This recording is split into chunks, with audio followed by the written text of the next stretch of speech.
kids. It's time to get some SML podcast all up in that. They can buy me a boat.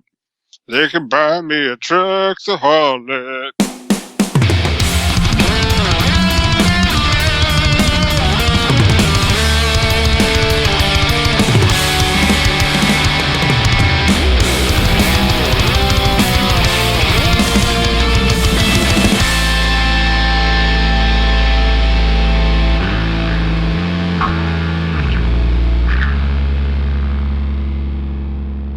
What's up, everybody? This is the SML Podcast. I am your host, Joe. We have another reviews episode. Another Partycast is coming up later on in the show, but we're kicking things off with Tim Ekkebus. Tim, how are you doing? Oh, shit. It sounds like I'm kicking things off. You are on our Halloween episode. Oh, it's spooky.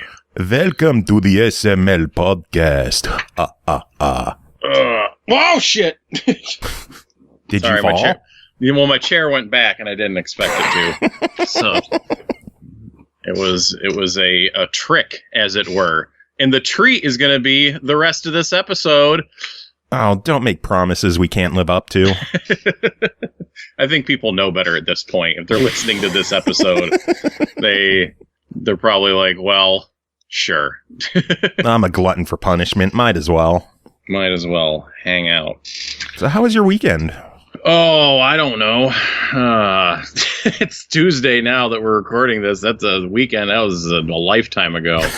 What'd I do? I don't even know. I did some filming. It was really rainy and windy on Sunday. I played some Outer Worlds. The Outer Worlds on Xbox Game Pass. Hell yeah, Game Pass. I don't get a dime whenever I mention it, but that is...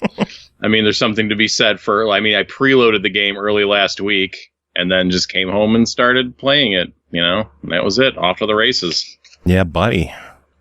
So that was cool. And that game's How's the game? It's good. It's a good game. I mean, everyone pretty much is out there saying that it's good. It's Obsidian, the makers of Fallout New Vegas, and some lineage that traces back to the original Fallout games. But anyone... New Vegas is a phenomenal game. Oh, yeah. That game is fantastic. And what they've done, you look at Outer Worlds and on the surface, it's like, oh, yeah, it's a first-person, one of those games. It's Fallout without being called Fallout, so they don't get sued. But kind of, one of the things, it's a much, comparatively speaking, it's a much smaller game than like a Skyrim or Fallout 4 or Fallout 3 or New Vegas, because there isn't just like one big giant map that you just explore and get lost in. Like the way they divvy up the worlds is there's several smaller maps, and the game ends up being it's a tighter experience overall than it's not something you're going to pour hundreds of hours into on one playthrough like you might in exploring every nook and cranny. You're not going to do that. Like it's not that much. There's not that much volume of game there. So it's kind of different in that it's more focused and it's neat. It's cool, but it has all that great stuff where it's doing, skill checks in speeches when you're talking to people. There's good humor to it. It does have a thing where you slow down time and can target individual limbs. So there is a lot of Fallout stuff in there, but it definitely leans more into RPG stuff, especially more so than Fallout 4 did. But it seems like it leans into that, like, okay, you have, a bunch of different skills. You can actually play the game in many different ways. Different problems have different solutions. There's like a lot of little variants to the dialogue and how things can play out. My character is dumb as a rock. So he gets special dialogue options for just being dumb. I missed that in Fallout 4, having stupid text options. And that's great. But I'm also like, the thing is, my character's also very charismatic despite his mental disability. So, or his lack of mental ability. So, like, I'm still like, it's just like, I'll say something incredibly, smooth and charming 1 minute, and then it's like, this is where poop comes from. Like, it's just from one side to the other, just swings by. The more I hear about this game, the more I need to sit down and fire it up. I just have not had any time. Yeah. We had an absolutely insane weekend, an insane week that we're going to have to put up with. So just absolute craziness on my end. The less said, the better, but yeah. But I have one friend who has already finished the game. They finished it over the weekend. And I'm like, I've played like 3 or 4 hours because I get to turn it on in the evening. It's not a game that my child likes to watch. He has said that it is scary. He doesn't like the rootin' tootin' shooting, and I understand. That's fine. There's plenty of other games, but that just means that I have to wait until 8 o'clock to put the game in. And then it's just like, okay, I'll get a couple hours out of it in a night, maybe. So, which isn't bad. It's not bad, but what I want to do is sit there like I used to on a Saturday and just play for from waking up to crashing to sleep with maybe some food in between. But man, being a kid was fun. I miss that shit. I mean, this was like this was just before I had a kid. This was like 5 years ago. Being a kid, I can't even imagine. Well, we're grown-up kids. Yeah, so. We're grown-up kids. Does anyone? What is adulthood truly? I don't know. Just trying to figure it out and fake it the whole time. Yeah, realizing that no one ever truly becomes an adult. Yeah, and we're all idiots forever. Yeah, we are. Yep. Oh, all right. Oh man. So got some reviews. Yeah, I got bumped off last week's shows because there were just so many reviews. There were. So. And now we have another huge episode. So you're here. You're kicking things off. You got 3 to talk about. Are you ready to do these? Good gravy. Let's do it. All right. First game to talk about is Return of the Obra Dinn, developed and published by Lucas Pope in 3909, released October 18th on Xbox One, Switch, and PS4 for $19.99. In 1802, the merchant ship Obra Dinn set out from London for the Orient with over 200 tons of trade goods. 6 months later, it hadn't met its rendezvous point at the Cape of Good Hope and was declared lost at sea. Early this morning, October 14th, 1807, the Obra Dinn drifted into port of Falmouth with damaged sails and no visible crew. Tim, what happened? Finally, I can't tell you what happened. That would ruin the whole freaking game, man. Scary shit happened. Jeez. So yeah, this is the follow-up game to Papers, Please, wherein everyone can finally play out their fantasies of being a 19th century insurance adjuster for the East India Company. Finally, right? Yeah, finally. Yeah. I've been waiting to be an insurance adjuster all my life. Yeah. So I mean, this sounds like this is a pretty wild and premise for a game. Is that you are not some rootin' tootin' shooting hero, you are an insurance adjuster. It is thematically in line with like, I'm going to be a customs person at a checkpoint in a Eastern Bloc country. Like it's up that alley. So yeah, Return of the Obra Dinn. This is a mystery puzzle logic adventure game. The East India Company, they send you out to the ship as it is drifted in towards shore to figure out what in the heck happened.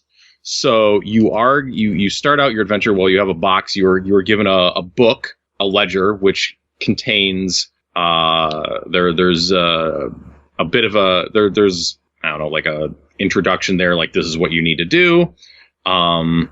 There's a couple of like hand drawn pictures of all of the people that were on the boat, like just like some big sketches that were, so you kind of see everyone's face that was on the boat, a list of the crew. And then there's just a bunch of empty pages to be filled in with what happened. And in the back of the book, there is a glossary of, terms like, positions on the ship, places on the ship, just so that you have a working knowledge of what a seaman is, what a top man is, what a captain, a steward, midshipman, like what all these people are on the ship and other positions. And your job, as it were, is to find out what happened to the Obra Dinn and to find out what happened to every person aboard the Obra Dinn, because there is no one there at this point. The ship is a ghost ship. It is empty. It is devoid of life. So what happened to these 60 people? What happened to the ship? What the heck happened? And the way you find out what happened is you have this magic pocket watch where if you hold it over, like when you walk out onto the deck, there is a skeleton there on the deck. And then you then can hold... So there was members of the crew there. I guess, just not... they were on the ship at one point. So you will hold out the pocket watch, and the pocket watch, what it does, it will kind of... It doesn't take you...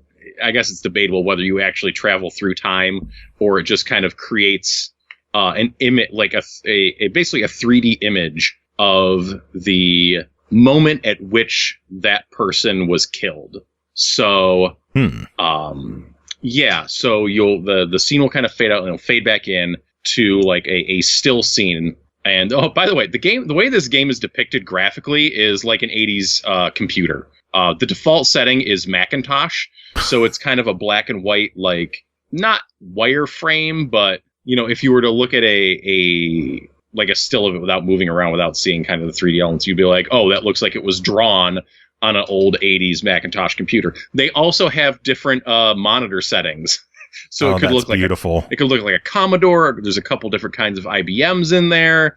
Whatever your nostalgia is, there is something to appease your 30-year-old old man memories of 80s computers.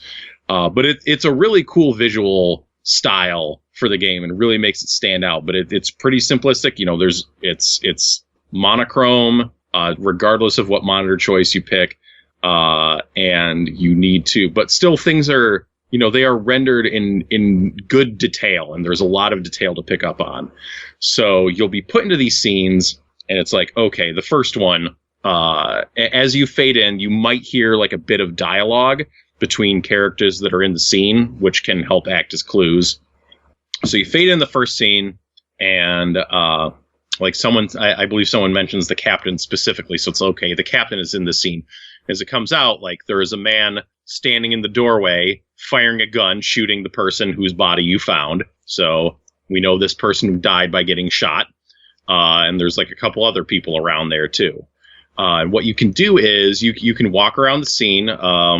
It doesn't pull the entirety of the ship into every scene. It's usually a pretty enclosed space. But you can poke around it, like looking for other people that might be around a little bit out of sight. For other clues there might be to help you figure out people's identities. And obviously and what you can do is you walk up to any person and then you hold a button, I don't remember which one it is, and it will show you which person that is on the drawing. So you can be like, oh, okay, this is that person. Right. Okay.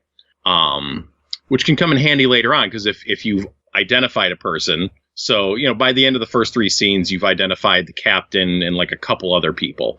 So in later memories, if they're there and you zoom in, it'll be like, oh, okay, well, this is the captain. You know who this is. Cool. Got it. And as you kind of go through the game and go through more scenes and unlock more clues, the people's faces, like initially they'll be blurry. And when you have enough information to identify them, they will become sharper. So that then you know that, like, okay, well, I have information. You're getting closer. Yeah, you're getting closer. Like you have the information where you could possibly identify this person. And then it actually, on top of that, it will rate them between like 1 and 3 stars as to how difficult it is to identify them with the information you have.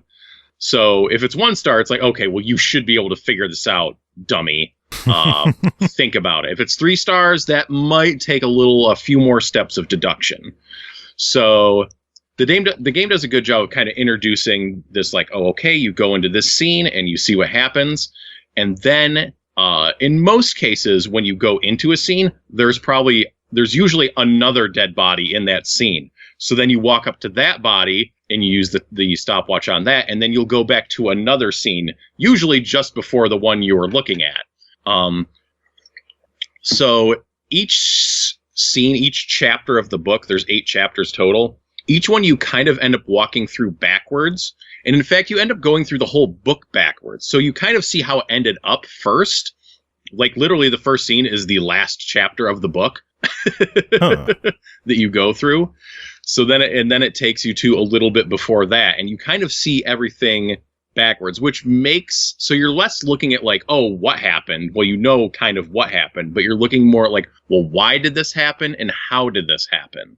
So it's like some Tarantino shit where they start with the ending and then they explain how it got there. Yes, kind of. That is kind of what you do as you walk through, and very quickly, like by the fourth person you go into, like you'll kind of finish up that first scene and then you'll go back to the previous chapter, and holy shit, did some stuff happen on this shit?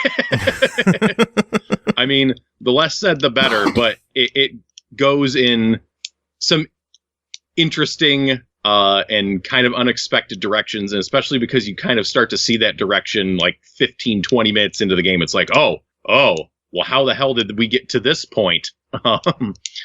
So yeah, initially you're just on the top deck of the ship, but then you work your way down to the lower levels, find more bodies, fill in more chapters of the book, and start to piece together like, okay, well, I know this person died this way. I don't know who shot them. I don't know who stabbed them, but I know that this person died this way. And then you go a little further and it's like, well, you identified this person because of this in this scene. And now, like, oh, wait, this was the person that shot the other person way back over here. So now I know that, oh, okay, this guy got shot by this guy. I just don't know what this person's name is yet. So, yeah, so it's this game is so freaking cool. Like, I wish, and I talked to a friend of mine who also played through it today, and we both had the same thing. It's just like, you just want to be able, once you finish it, to wipe your mind so you can play through it again. It's just so interesting and fascinating to puzzle the whole thing out. And, once you go through kind of, and you get all those chapters unlocked, or most of the chapters unlocked, or any chapters unlocked, you can start going back to previous chapters, because it will then place those bodies from any, you're kind of doing like some kind of dead body insurance adjuster inception here. It starts putting more bodies around the ship, so you can just kind of basically fast travel into a memory that might have been like halfway through a chain of 4 or 5 or 6 of them, Yeah. So you can just jump. And when you, like each 2 pages usually has like, there's like one person that's like the main, like, this is the focus of this page. It's like, okay, well, this person died in this particular scene, and it will show you where their body is on the boat, so you know where you have to walk in order to access it, because the boat is 4 levels, and by the end, there's a lot of corpses hanging around, so you need that little extra bit of guidance to figure out, like, okay. And what the game will do is, once you've figured out 3 fates, as they are referred to correctly, so to get a fate correct, you have to have correctly identified the person, identified the way that they died, and identified how they died. So you can't just say like, oh, so-and-so was shot. You have to say so-and-so was shot by whom or what, Yeah. It can't, yeah. So usually there's a this, and this. I mean, there's some people that just... Awesome like, Prime says it was Mrs. Plum with the gun in the dining room. Yeah, but so that's it's a game of Clue. Basically what you're doing. Yeah, you're cluing it up a little bit. And once you have 3 of those solved correctly, the game will... basically write those down in pen in the book, so you know that they're done, and it seals the deal, like, okay, well, this person is definitely this person and that. So, and then you and so from there it's just a matter of like going through, figuring out what you can, like going back to other memories, like looking for more details, and there's the Lucas Pope was clear, it's like, you don't have to guess anybody. Like, you can do guessing, sure. Like, if there's 2 fates that you know for sure, you could sit there and guess on one of them if you want all day. Like, I don't know what this person's name is, but I know they died this way, so I'm just going to sit there and just guess what their name is until the thing clicks. You could do that. But there is information everywhere. There's information... Are there any penalties for guessing wrong? No. No. Like, there's clues in the dialogue. There's clues in where, people are... with what characters are wearing, with their, right down to their shoes, I found out today, where they are sleeping, who they hang out with, where they generally are on the ship, what items they have in their hand, like just what they are doing, where they are, or everything. So it's worth going like all that information is there for you to find. You just have to poke around and look for it. And it is immensely satisfying to figure this stuff out. And, once you hit those 3 fates and 3 more lock in, like it feels so damn good. It just feels so damn good. The game there's a great mood to the whole game. Like between the graphics and the music, like there's good, kind of ominous I won't say sea shanties because they're not sea shanties, but, evocative of nautical adventure music that accompanies the scenes. And yeah, I don't really have any knocks on it other than like there's one chapter that is withheld until you figure out pretty much everything else. And that chapter is kind of anticlimactic. Like, I don't know why exactly it was held off to the end. But I guess just don't hype yourself up for it, really. Like, it helps you figure out like the last couple pieces of the puzzle, but it's not like there was some insane revelation in that chapter. Yeah. But well, all set, yeah. $20 on it. What do you think? God, buy it. Yeah, like I didn't even get to finish, and you were yelling, "Buy it, buy it!" Yeah, no, it's an amazing game. I heard so much about it last year when it was initially released on PC, but I never got to get my hands on it. And it's out on the consoles now, including the very portable Nintendo Switch. Which, man, we got it was an Xbox One review code, and that's an absolutely fine, great, no problems version of the game. But like, if I'd had that shit on Switch, I probably would have finished it like so fast. As it was, I played it every night last week. But if I had it on Switch, I would have been playing it like any moment that I could have. Just like I was so excited to play more. Yeah, it's a great game, and it lived up to the hype that it got last year. So I think, yeah, people should definitely check it out. There's, no barrier to entry here. Like, it's not like a Twitch shooter or anything like that. It's just need to use your brain. You need to be able to read and use your brain. You got to think. Yeah. All right. Well, next game to talk about is Disgaea 4 Complete Plus, developed by Nippon Ichi Software, published by NIS America, released October 29th on the Switch and PS4 for $49.99. When the ruling powers of Hades are revealed to be corrupt, Valvatores must spark a rebellion to bring them down. Armed to the teeth with dynamic, over-the-top gameplay and a horde of special features, this is the ultimate Disgaea. Tim, tell us about it. The ultimate Disgaea. Okay. Ultimate. All right. Ultimate. So hey, it's plus in the name and everything. Yeah. Is it Disgaea 4 Plus? Yeah, Disgaea 4 Complete Plus. Yep. Master Turbo. Yeah, so my experience with the Disgaea series is I played the first one, which you might recall if you remember my Disgaea 1 Complete review from last year. So I played a bunch of that game. I played a good deal of 2 and basically fell off the series there. I never played 3, 4, or 5 until now when Hooray. I played 4. Yeah. So kind of off the bat on the surface, this is very much the Disgaea that you are used to and accustomed to, for better or worse. It is a tactical strategy RPG with these kind of kooky demon underworld characters. Excuse me. There's a lot going on with my insides emitting gas. Pardon me. Better out than in. Yeah, I guess. Yeah, you have it's a tactical RPG. So you get it sent out to field on these grid-based fields. You move your characters around in combat. Not unlike Final Fantasy Tactics or Advance Wars or any number of grid-based, turn-based strategy games. You level up, you move through the story. There is tons of extra crap to do to further level up your characters. Like, these games have kind of one of their signature features is that the numbers just keep going up. Yeah. They just keep going up and up and up and up and up. And there is always further challenges. There is so much playability out of any of these games with however you choose to want to exploit your characters. The item world makes a return, which is you dive in there to basically recruit characters to boost your item stats and also to just level up your item. That's still there. The Senate is back. in this. And yeah, a lot of the same. If you played Disgaea 1 complete last year, you'll notice a lot, like pretty similar art. It kind of makes me think they just took some of the sprites from this game and plugged them into into that game last year to HDify it a bit. Possible, probable. That's kind of what I suspected at the time. Just because some of the character designs changed a little bit, but that's here nor there. What is new for Disgaea 4? Some of the things they've added that stand out. Well, you know, I wrote down pirate ships, but I'm pretty sure there was pirate ship stuff in a previous one. I feel like I remember that in 2, but I could be wrong.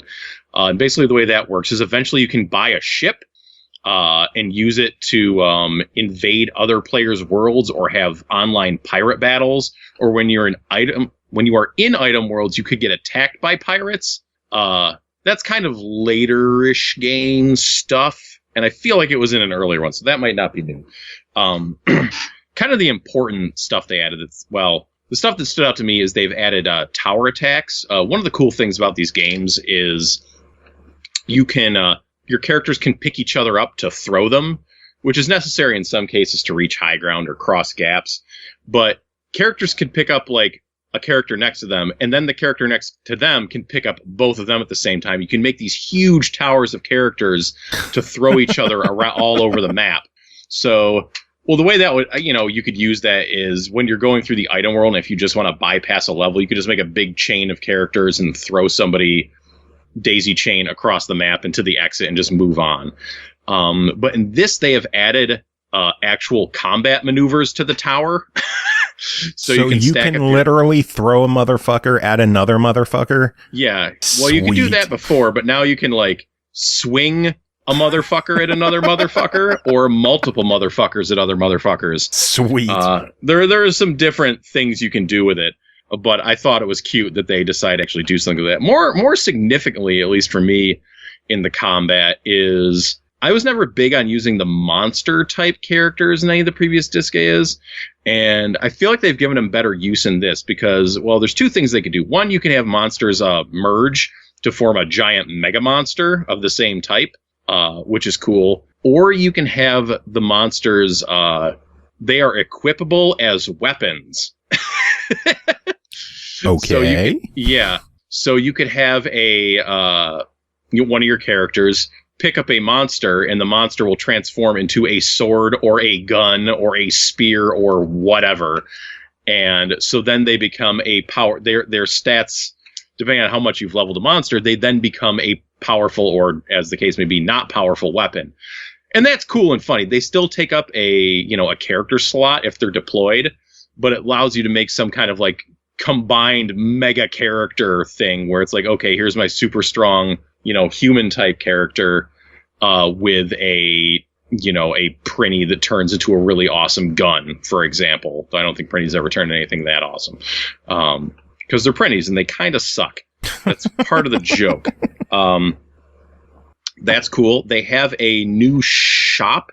At least it was a new to me shop. Again, I didn't play Disgaea 3, which you gain points you can spend on like this is how you get your weapon skills. In previous games, I'm pretty sure you just got your weapon skills just by using your weapon. And here you can you buy them. And I think the skills level up. They do just level up on their own. And that's also where you can buy the tower attacks. There's some other stuff you can do there too. But I thought it was cool that it just felt like, even though it's kind of just reshuffling some stuff you could already do, it's one more thing to interact with for building up your characters. So I appreciate it. The big overtone of this game is politics. So where 3 I know was about school, this one is your main character is this like low level prinny trainer. Like he used to be a super powerful vampire, but he made a promise that he would never suck blood again. And so he's kind of slumming it, just training prinnies. But he has a lot of pride in his job. He's a very upbeat guy. And he has his werewolf manservant who is desperately trying to get him to like give it up, just drink blood and be a super powerful vampire lord again. So yeah, eventually, yeah, like the overlord of the underworld or whatever decides like they're going to eradicate all the prinnies, but he has a strong connection to the prinnies and he is going to fight back. So he basically goes on a campaign, which is spelled in a horrible punny way in the game when you talk to your campaign manager.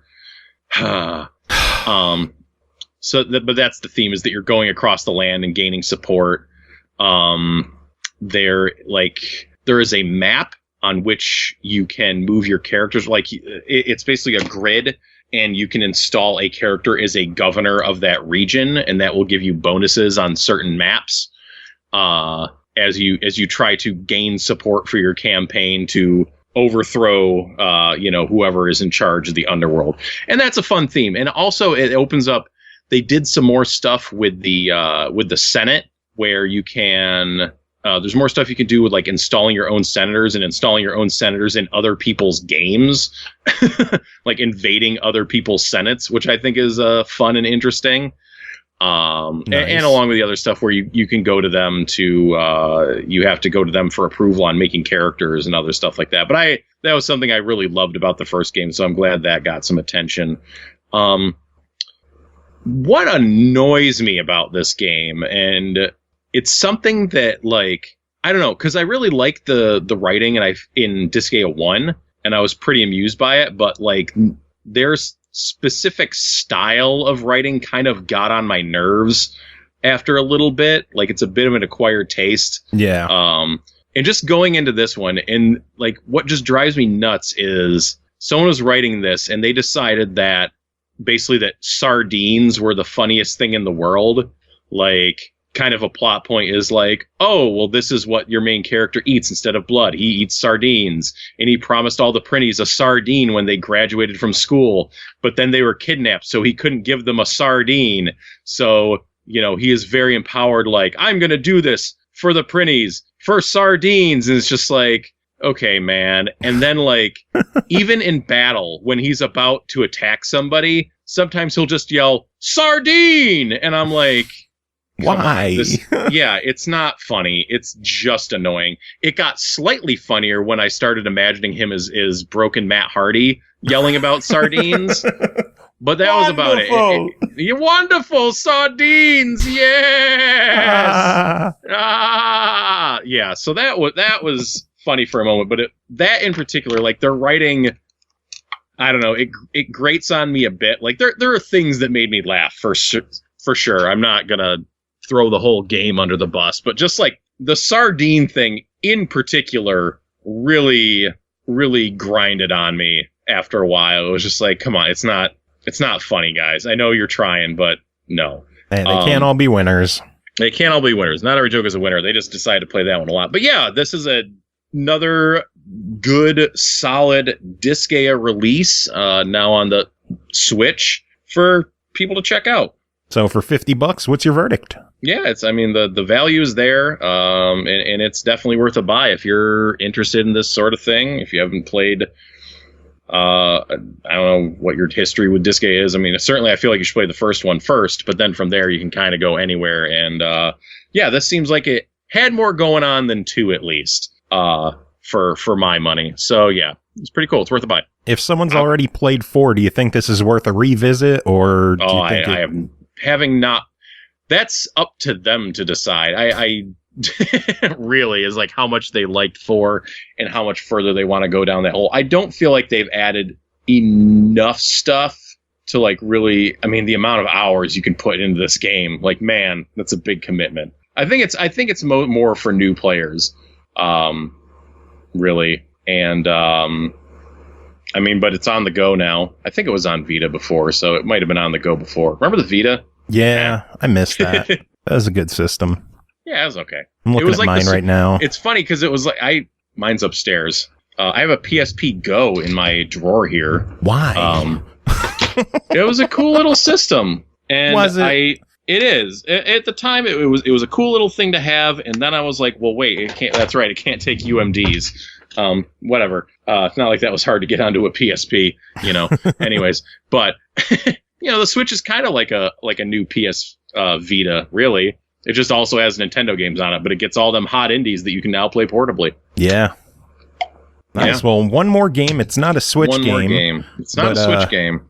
We talk about wrestling so much on the show, it's about damn time we cover a wrestling game. The next game to talk about is Chikara Action Arcade Wrestling, developed by VICO Games Studio, published by Reverb Triple XP, released October 15th on Steam for $14.99. Perform a body slam, knock him down with a clothesline, pull off the classic pile driver, and shoot a fireball into your opponent's face. Whatever you do, don't find yourself looking up at the lights. Tim, how is it? How is it? Well, it's probably the best wrestling game that came out in October. That's not a high bar to set. It's a very low bar to clear, but they did manage to step over it. So yeah, we don't get to talk about wrestling games because there is not many wrestling games coming out these days. It is not the boom period of the late 90s, early 2000s when you had WCW, WWE, ECW games coming out for every system. And a lot of times those games were different versions on each system. So there was a lot of different stuff to check out. A lot of it was bad. Most of it was bad. If it wasn't a Nintendo 64 game made by Aki, it was probably bad. Yeah. Until kind of the SmackDown series found itself mid PS2 era. But, you know, with the consolidation of everything on WWE in the wrestling world and no company formally taking, well, I guess there is a company that's sort of taken the number 2 slot already in AEW. No. There hasn't been a lot of competition. I think there was like a TNA Impact game. On the 360, it wasn't. Yeah. I mean, we did get the new Fire Pro last year, which has all the New Japan guys in it. So there is that. And Fire Pro is great. Fire Pro is fantastic. So here we got a game based on Chikara, which probably the average person has not heard of Chikara. It is a little indie promotion. I think it's based in the Northeast in our area.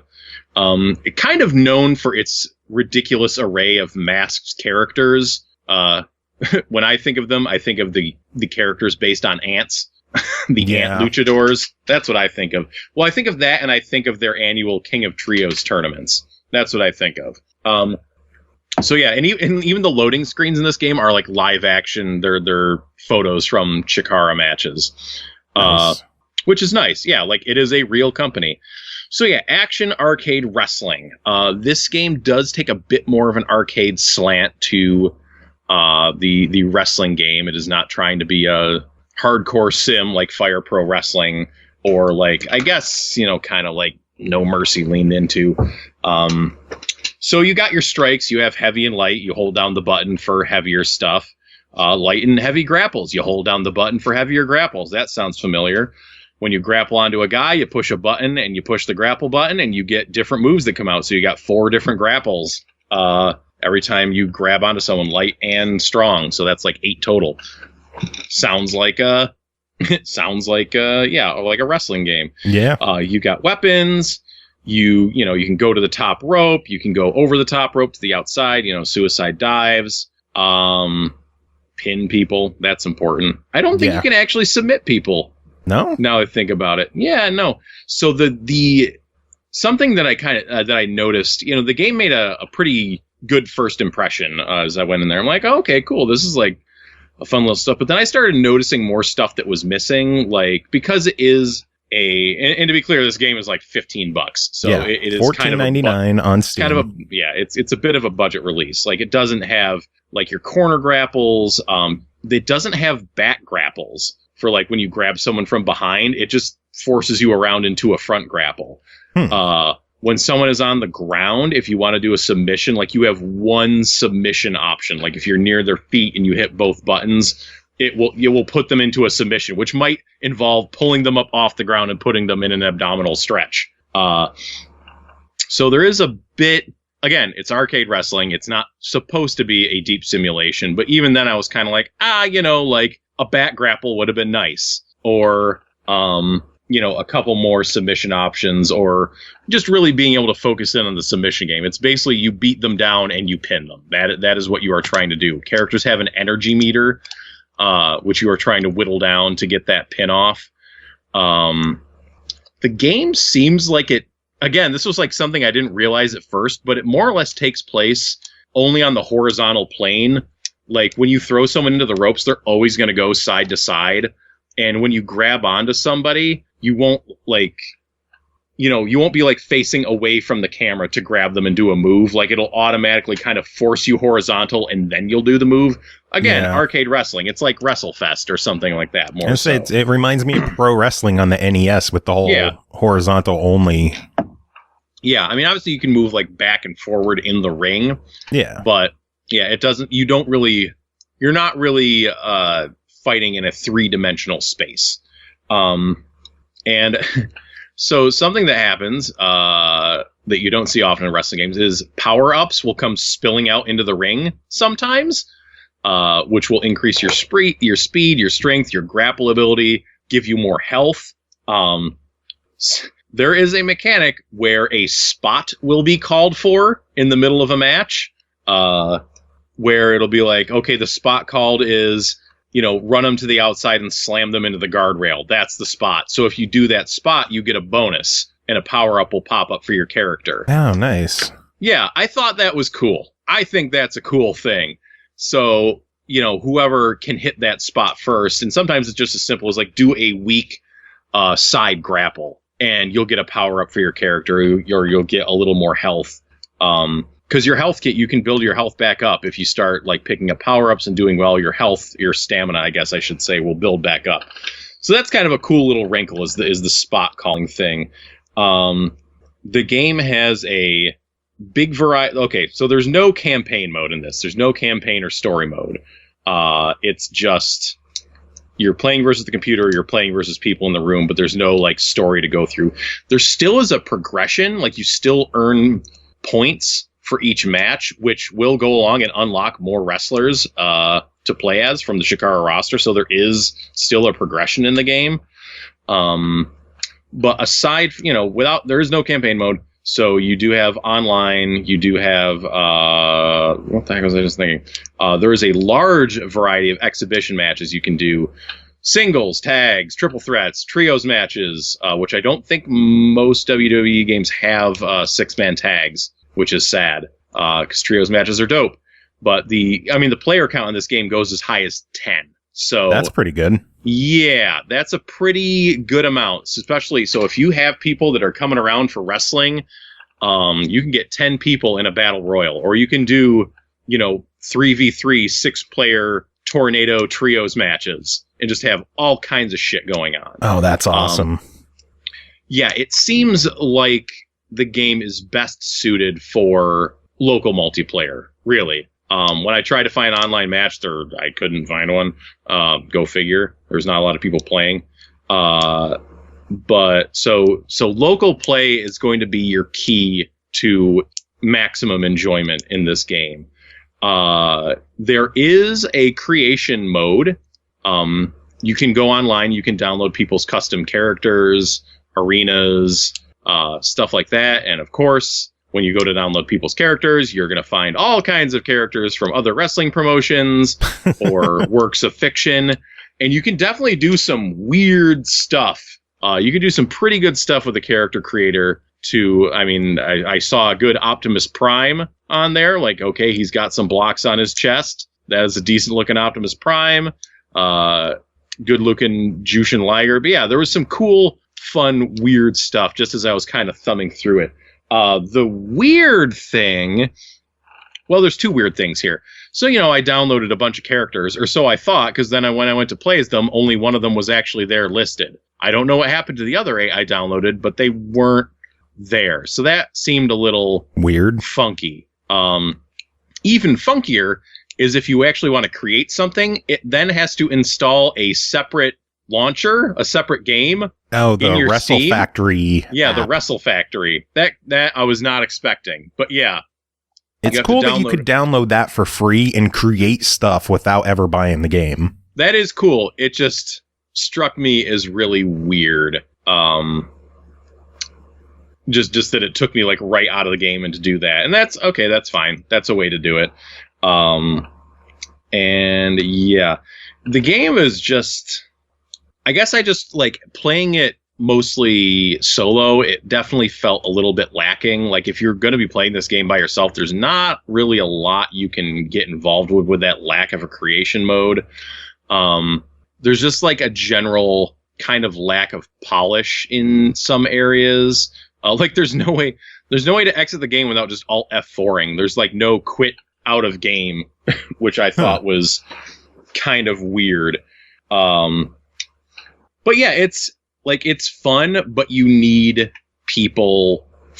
Like you need to have a crew of people locally if you want like any kind of longevity out of this game. Or they need to find an online audience. Or it really needs to build up an online audience. Like even when I was thumbing through, this game has been out for a couple weeks now, I guess I'll say a couple weeks.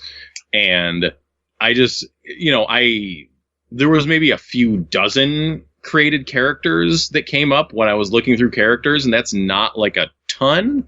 So I don't know how active things are with this game, or whether people are just playing Fire Pro or what. But yeah, I'm sure coming out around the same time as WWE didn't do them any favors, despite how bad WWE is this year. Yeah, and Chikara isn't a big name either. So yeah, there's that as well. But the game is definitely like a little bit rough around the edges. I feel like, the actual wrestling, the moves, the way the characters interact, like that's all good, solid, looks, the characters animate well. I feel like the collision detection is pretty good. There wasn't really any moments where I was like, oh man, this feels like a mess. And now my character is walking on their crouching, squatting for some reason. There was none of that. The game is functional. It is not bug ridden like freaking WWE 2K20. Oh my god. And sometimes a functional game is all you need in this day and age. This is a functional, non-simulation wrestling game. It works. Nice. So for $15, what is your verdict? It's gonna be a try it, just because of the roughness and the fact that you really need other people to enjoy it to its greatest potential. Like I'd like to see them iron out a few things with the online. Well, I mean, there was also some weird stuff with just like trying to download stuff from online, like I said, with only one character showing up. So there was kind of like some weird glitchiness there, and just smoothing out how you get into matches. Like there's a little bit of refinement that could happen here and there. But yes, having some kind of like a single player, like even if it's just like here's a tournament, like here's an arcade mode where we're just going to throw you through a bunch of matches, like that would be something. Help. That would help, just some kind of single player thing. But as it is, it just seems like this is for multiplayer, and specifically local multiplayer. So, but it's not, again, it's only $15. It's worth a try, especially in this kind of current wasteland we are of decent wrestling games. Sounds good. Even if you're not into Chikara. So I might have to give this one a go myself. I wonder if there's any console plans for it. I'm not much of a Steam gamer. I don't know if my PC would even run this thing, but yeah. I'm looking for a good wrestling game, something new to try out, and it's clearly not WWE 2K20. No, yeah. Not at all. I've heard there has been rumor, and it might just be rumor, that AEW is trying to find someone to make a No Mercy style game based on AEW. That would be cool as hell. Which, man, if they weren't already eating the WWE's lunch, they would be feasting upon it if they got that out there, because that, like, people bring back Aki. Yeah, like No Mercy, that is still one of the main wrestling games that people go back to. No Mercy, WCW Revenge, those are WrestleMania 2000. Yeah, but those two, like No Mercy and Revenge, those are the ones that, like No Mercy is a better 2000 and Revenge is a better World Tour, but those are the wrestling games that people really go back to. And some, like Here Comes the Pain on PS2 was a pretty fantastic game. It's been a long time since those. And people are just like, we just want... It's funny, the N64 games that still have life in them. Yeah, it's crazy. 2019, of all the systems to have those kind of legs on their games, something special. All right. Oh, Whew. man. Well, there's some reviews, folks. Always a pleasure having you on chatting about this stuff. Do you have any final words before we move on to the Partycast? No, party away. The Master of Ceremonies declares it to be party time. Party time! All right, moving on. We got our Partycast crew here. Cole's here, Pernell's here, Chris is here. How are you three doing? And we need Chris's chicken. I'm annoyed that I'm here. There's no chicken, and I left Call of Duty for this. I could be pew-pewing myself to glory right now. But I'm here. Pewing myself. I'm having the best night because I've got chicken and no Call of Duty. And you're not pewing yourself, so that's all right. Yeah. I don't think it's good to pew yourself. You know, it could be. But 2 pews is overkill. Pew, Make pew. sure no one else is around. Oh, yeah. But if there's no witnesses, did you do it? Do you want witnesses to know you did it? You just pew yourself. You got time for that? We're officially making the audience hungry. Clove and Casey want some wings, so... Casey always wants wings. I'm glad to hear that, because if we have to suffer, so too shall they. Feed us. Somebody, please. Sorry for making you all suffer. Damn it, Chris. Tom's got 6 eyes, but he didn't say how many C's. I got big thighs and I cannot lie. Gonna eat me some chicken thighs. Something, I don't know. Anyway, point is, I need food in my belly. Grubtown. That'll come later, I guess. Also, I stupidly did the gym thing, as I do sometimes before episodes, because I'm trying to do way more stuff in a short amount of time than I used to, which means, holy cow, man, I'm running off fumes right now, but good fumes. Diet Coke. And I got to chat on the internet for at least an hour and a half later on tonight. Might as well wear myself out as much as possible. Oh, yeah, man. That's the magic of it. Because, I'm sitting there telling myself, if I don't do it, I won't do it. So what do? Time to suffer. Yeah, I was smart. I took a nap instead. I took one, too. I had a nice hour-long nap. It was nice. It was refreshing. I took 2 hours. Because I'm trying not to take so much prednisone, which means I sleep all the time now. Now, is that a nap or is that just a really short sleep? No, that's a nap. Sometimes I nap for 4 hours. That's a really short sleep. Because I only sleep 4 hours at night. And so then if I sleep 4 hours for a nap, that's basically I'm up all night. Oh, God. It's horrible. Did we just start calling you Gilbert Godfrey at this point? My sleep schedule is a fucking nightmare. Cole, up all night. Yeah, basically. I'm sure nobody knows what the hell I'm talking about. I'm an old fogeyman. I'm Cole officially is officially a cat. It's true. I nap for an hour here, 2 hours there, and I never get a full solid block of sleep. Just like a cat. Yeah. No, cats, if anything, cats sleep all freaking day, wake up and take a nap. My cat was sleeping on the TV stand so hard earlier that he rolled over and rolled off the TV stand. By the way, happy National Cat Day. Oh, yeah. Yes. That is today. Ooh. And my cat is... It's the day that we recorded it. When the episode comes out, it's fucking Halloween. So happy Halloween, too. Oh, yeah. A less important yet. You take that back. It'll also be National Were-Dog Day. Oh. Oh, There's too many different days. Every day is a special day. National Day. National Special Day. It's the best kind of day. The day. National whatever you like today. Whatever you like, that's what you will celebrate today. That means I can celebrate penises every day. Wow. Everyone should celebrate penises every day. Let's be blunt. Penises are a wonderful thing. Happy Dick Day. It's why I'm able to pee. If I didn't have a dick, I couldn't pee properly, and peeing is good. But at the same time, they're also the biggest Achilles heel crutch. It's not fair. Dicks should be shielded or armor plated at birth. I think that would be fair. I mean, the dick isn't that weak. It's the balls that are the problem. Let's be honest here. Someone punched you in the dick, you'd still be keeled over. I mean, yeah, the balls are the more sensitive component, but the penis is also prone to horrible, pain-inducing cries of horror and suffrage. I don't know. Guys regularly, literally beat the shit out of their penis daily. And it's still good. But if you flick the balls wrong, you're crippled for life. I don't know. I mean, I get what you're saying, but by that same token, I've never seen a guy flat out just sit down and start just like punching themselves in the crotch. Like, yeah. But there are guys that like that's a fetish. Yeah, it still Like, hurts. They step just on like the pain. balls with heels type. Yeah, they're still Or in pain. smash They're them just with a insane. book or- Yes, they're insane. That's what that is. They're still in pain. They just like it because they need mental help.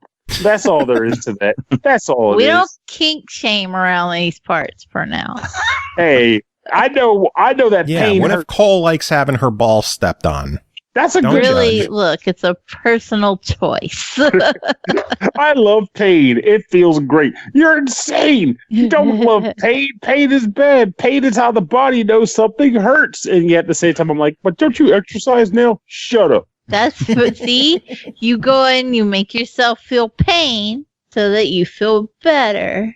Yes, I guess so. What you're telling me is that if I have someone step You're on just my as balls fucked as 3 you times, saying everybody else no. If someone steps on my balls 3 times a week, will it toughen the balls so that I can eventually, save children from a burning building using nothing but testicles? There Possibly. are people who like pierce their nutsack and then like use it to pick up bricks and shit. Yeah, we hired this guy on the construction site, man. Talking about work productivity increase. He just works with his balls. I don't know how he It's does it. very effective movement mechanism, but for all intents and purposes, there are people who are into the whole like picking shit up with their dicks and their balls. It's also a fetish. It is. Like, when I go to work, I have one hand for some bricks, another hand for some other bricks, and I just take a cloth rag, stack bricks on it, and just drag it with my balls. That's how I get things done at work. That's how I earn my money. Okay. Productivity is If important. If I didn't keep my testicles well exercised, they would get weaker. And if they got weaker, I can't drag bricks with my balls. And that would just shut the whole construction site down. That would be a problem. All right, Joe. Joe, are you ready to record now? I am sorry. The real question is he going to cut this shit out and make it go on Patreon? Or is he just going to let No, it this stay? is staying. All of it is staying. Don't worry, we have Sweet Daddy Colonel for the Patreon content. Sweet. Patreon.com/the SML podcast. Yes, if you hate your life, just go to Patreon and give us $1 and you could listen to some awful, awful content. But if you love your life, go to patreon.com and give us $2. Love your life with some excellent and also awful content. It's just the way it works. It's good times. Hey, Or there's combine the live two and patrons. combine the two and give us $3. Yeah. You can hate That's how you yourself know with you're love. glutton for punishment. Hate your life with love. Exactly. You'll get stepped on. You'll get stepped on the balls, and you will like it. This is not at all For how I $3. expected this show to go. We start, the pre-show is about fast food and Popeye's chicken, and then we start recording. It's like, let's drag bricks with our dicks. We're gonna lose that endorsement now. Oh man, poor Popeye. Maybe not. Maybe their chicken makes your dick and balls stronger, and then you can haul more bricks. It's I mean, like Popeyes, it makes your dick Popeyes strong. Popeyes is the more progressive of the chicken places, so maybe they'll be Exactly. into it. Like Chick-fil-A be rolling up on this going, no. We don't But like the Popeyes, cock's they'd be like, dicks. They'll send out a We don't close on polite Sunday. Would you like a sponsorship? they'll send out a polite young boy with an iPad to tell us no. just standing there talking, like just constantly tapping on the screen. Sir, I have to let you guys know that your listenership just went up 20% because you wouldn't stop talking about penises and balls. So as a result, we can't endorse you anymore. But why? Our viewership went up. Well, yeah, but because of penises. We don't support penises here at Chick-fil-A. Look, all penises matter. Not at Chick-fil-A, yes. they don't. Only chastity belt wrapped balls work at Chick-fil-A. Oh, my Lord. Speaking of dicks, should we get to some reviews? Thank you for doing that. You had to.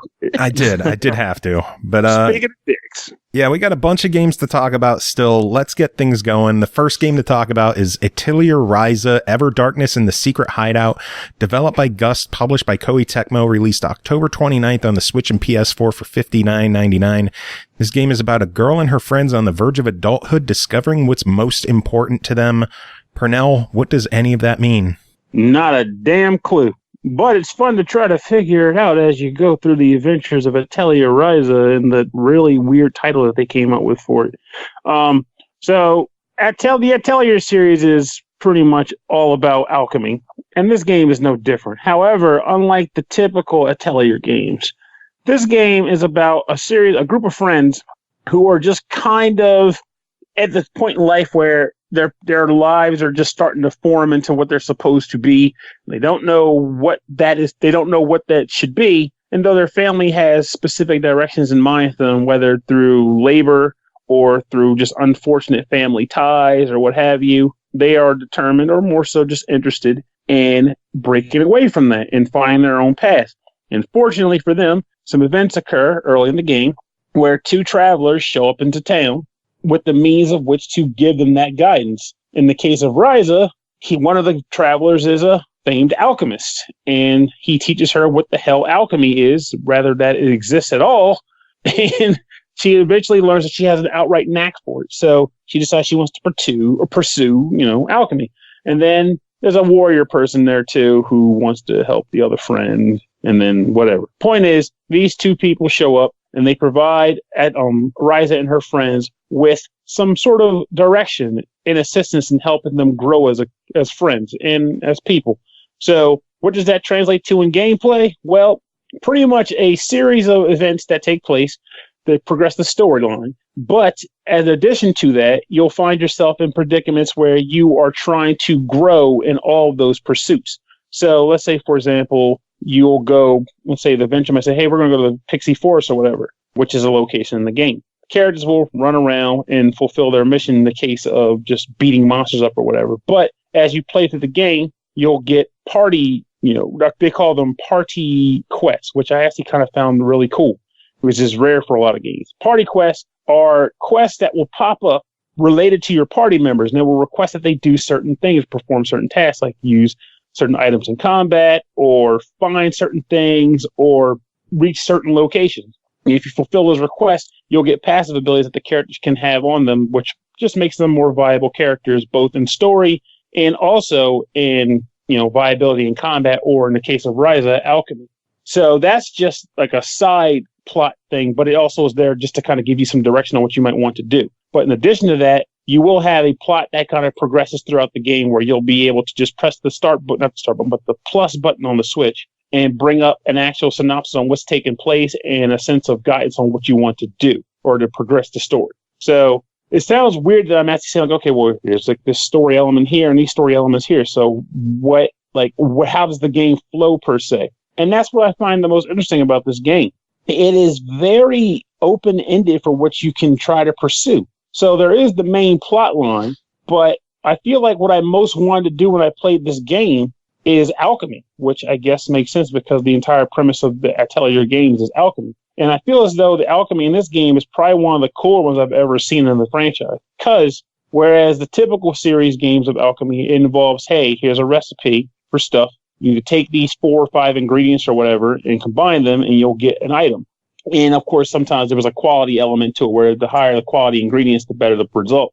But in this game, they changed it so that there's actually like a sort of node system that takes place. So the recipe, let's say, for example, and also for the record, because I'm in this weird tangent with this game, if you're like, what the heck's going on, Pernell, just let me know. And I'm like, okay, I'll double back. That's how I feel every review you do. That's not a good thing, Joe. It's not a good thing. Let's say you get a recipe in this game for, I don't know, a green supplement. So in their other game, it might say 2 green herbs and, I don't know, a vial or something. You combine those and you get your green supplement. In this game, though, it'll just have like a type of item. It'll be like 5 nodes, and the first node will say like, I don't know, herb. And you could have like 5 different types of herbs in your inventory. And each of those herbs could have a different name, a different element associated with it, like fire, lightning, earth, and water, typical elements. So at this point, you were able to choose which element or which type of herb you want to put in that slot to go as a part of ingredient to the recipe. But if you choose the right type of ingredient, which the game does give you decent cues for, it's not just like blindly selecting stuff. But if you choose the right ingredient, you'll unlock additional nodes, which if you put the proper ingredient types in those slots, you'll unlock various properties like additional boosts in the item's quality, which makes it more valuable to sell or more usable. You can unlock more like traits to the item. So you might have a bomb that has a extra large explosion so it does more damage, or you might have one that, I don't know, sells for more money, crazy stuff like that. And it gets to be really, really in depth, to be honest. Like, you can kind of stumble through it if you want to, but if you want to actually put the time in and mess with it, it gets to be a lot of fun. And another thing in this game that I've liked about the alchemy, the alchemizing, is now with those recipes, depending on how you do it, sometimes they'll morph into new recipes. So you might try to make a staff that becomes a shovel somehow, because that's what alchemy is like, I guess. If you put the right ingredient into the recipe at the right spot, it might say, hey, congratulations, this is now a shovel recipe. Do you want to make it? And you go, sure. And now you can make shovels or other tools. And the ingredient acquisition gets to be addictive yet maddening. So there are probably hundreds of ingredients in this game, and they're all over the world. You can hit a tree, berries will fall out. You can slash a bush, and I don't know, leaves will come off. But whereas in the old Atelier games, you might just pick up an item and that's it. Like if you see a bush, you pick up the item that the bush contains, and that's it. But in this game, there's like gathering tools too. So you might see a bush, and if you strike it with your staff, you'll get, again, berries. But once you build yourself a scythe, you can attack that bush with a scythe instead and get leaves. And there's like multiple different gathering tools, hammers, fishing rods, scythes, the staff itself, and more. And when you get those different things, that unlocks a variety of different ways to acquire new items on the map, which then in turn can be used to alchemize stuff, and then in turn be used to sell for other tools or for fulfilling quest obligations, and so on and so forth. And it gets to be very obsessive and very fun, looking for different stuff, trying to pull it off. And thankfully, with the synthesis book that the game contains, if you need to locate an actual item and it exists in your synthesis book, it'll tell you what areas in the game contain it, so you're not just kind of wandering blindly trying to figure out where something is located. And I probably should talk about the battle system before I forget, because even though this is an Atelier game where the focus is primarily on alchemy and whatnot, filling quests and helping people and progressing the plot, there is combat too, though I barely pay attention to the combat in these games. I just want to build crap. But the combat in this game is different from usual too. In a typical Atelier game, it's usually a turn-based affair.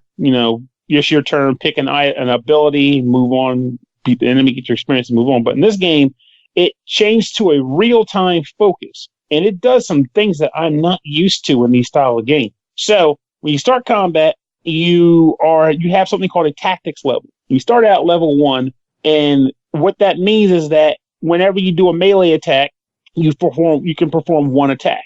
Now, as battle progresses in real time, if a character's turn pops up, they'll perform an action, usually like just a basic melee move.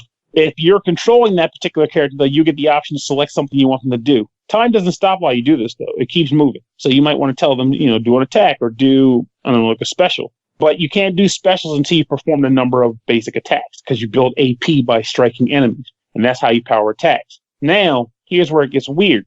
I mentioned the tactics level earlier. When you have a maxed out AP gauge, which is, say, 10 at the beginning of a battle, which is a shared gauge by every party member, you can press the minus button to raise your tactics level to 2.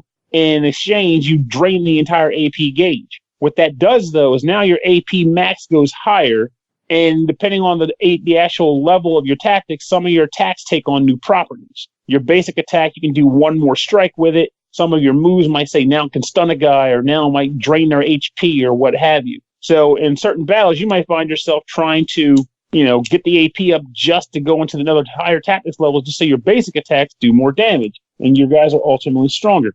And honestly, I found it to be kind of fun. I enjoy the fact that it's kind of a very fast-paced game. It's hard to keep track of sometimes, but it's not really a downer. If anything, it's kind of nice, because it's not so slow and steady. It's just moving forward and getting things done. And as you get used to it, you adjust to it and get better at it.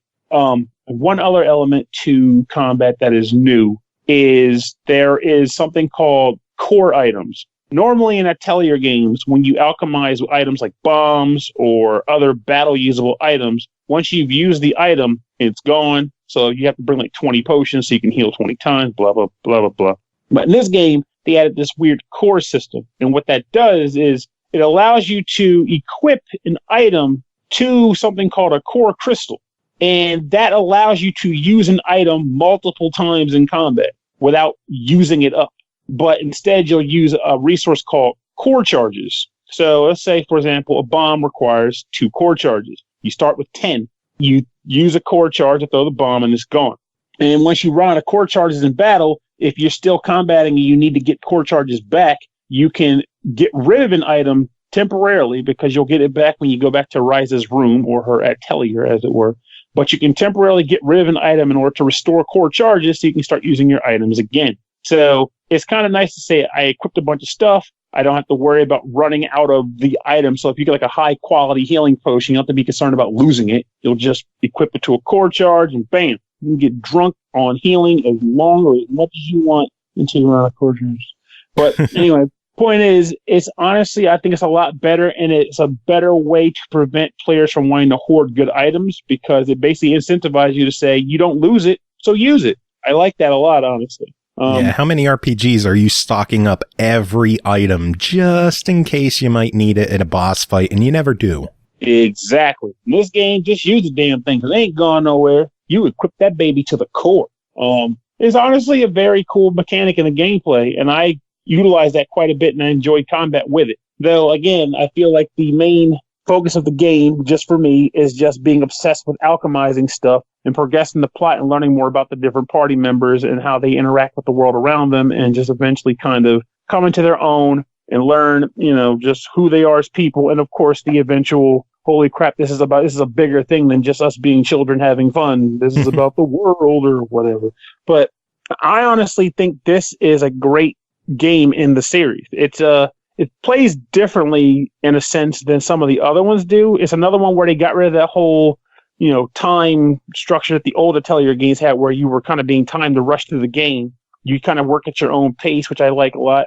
And I don't think I do wish they had more so that they have like a sort of a story thing where I tell you press plus and you can tell you where you need to go and when you need to go there. But there's also a fast travel mechanic that sometimes results in you warping to a place because you believe you need to go there, but you end up missing weird side story elements, resulting in you to kind of have to walk to find them, which, while I admit it's hard to do, I usually just kind of come across them. I was like, I guess I better go home. Oh, crap, there's a story sequence. But I just wish that if they're going to say, go to the store and get some milk, it was really just a matter of go to the store and get some damn milk. Not go to the store, get the milk. But, no, now the store clerk's not there because you're supposed to go somewhere else first. Not that bloody hell.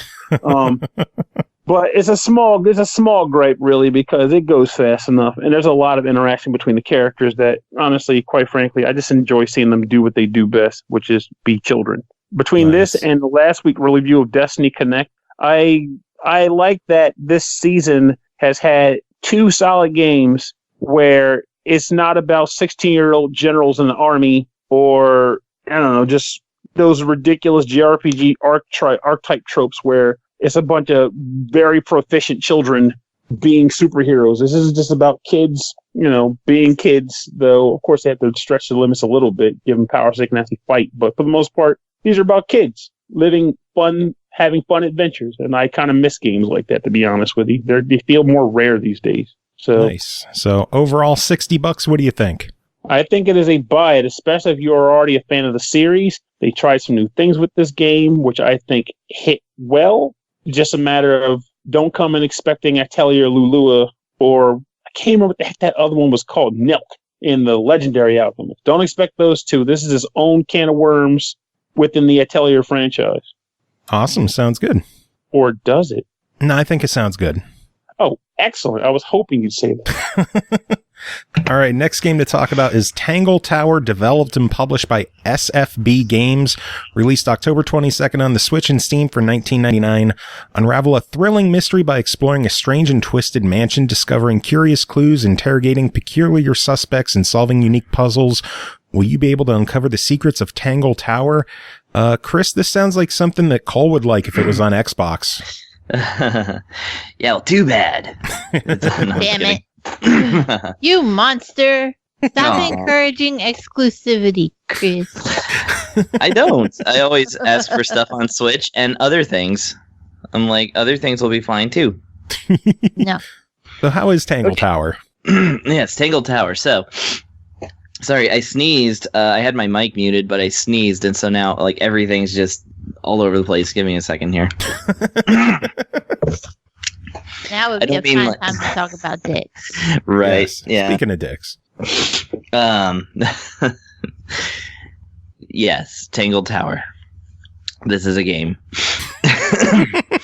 Okay. Without dicks or with dicks? Are there dicks? Inconclusive. I mean, some of the characters might be dicks. Oh. But only in the metaphorical sense, I hope. SFB's listening to this like, what the hell are they talking about? Apparently a game that may or may not contain walking penises. Well, if they're confused at this point, it's their fault for not listening to the rest of the show. True. So, okay.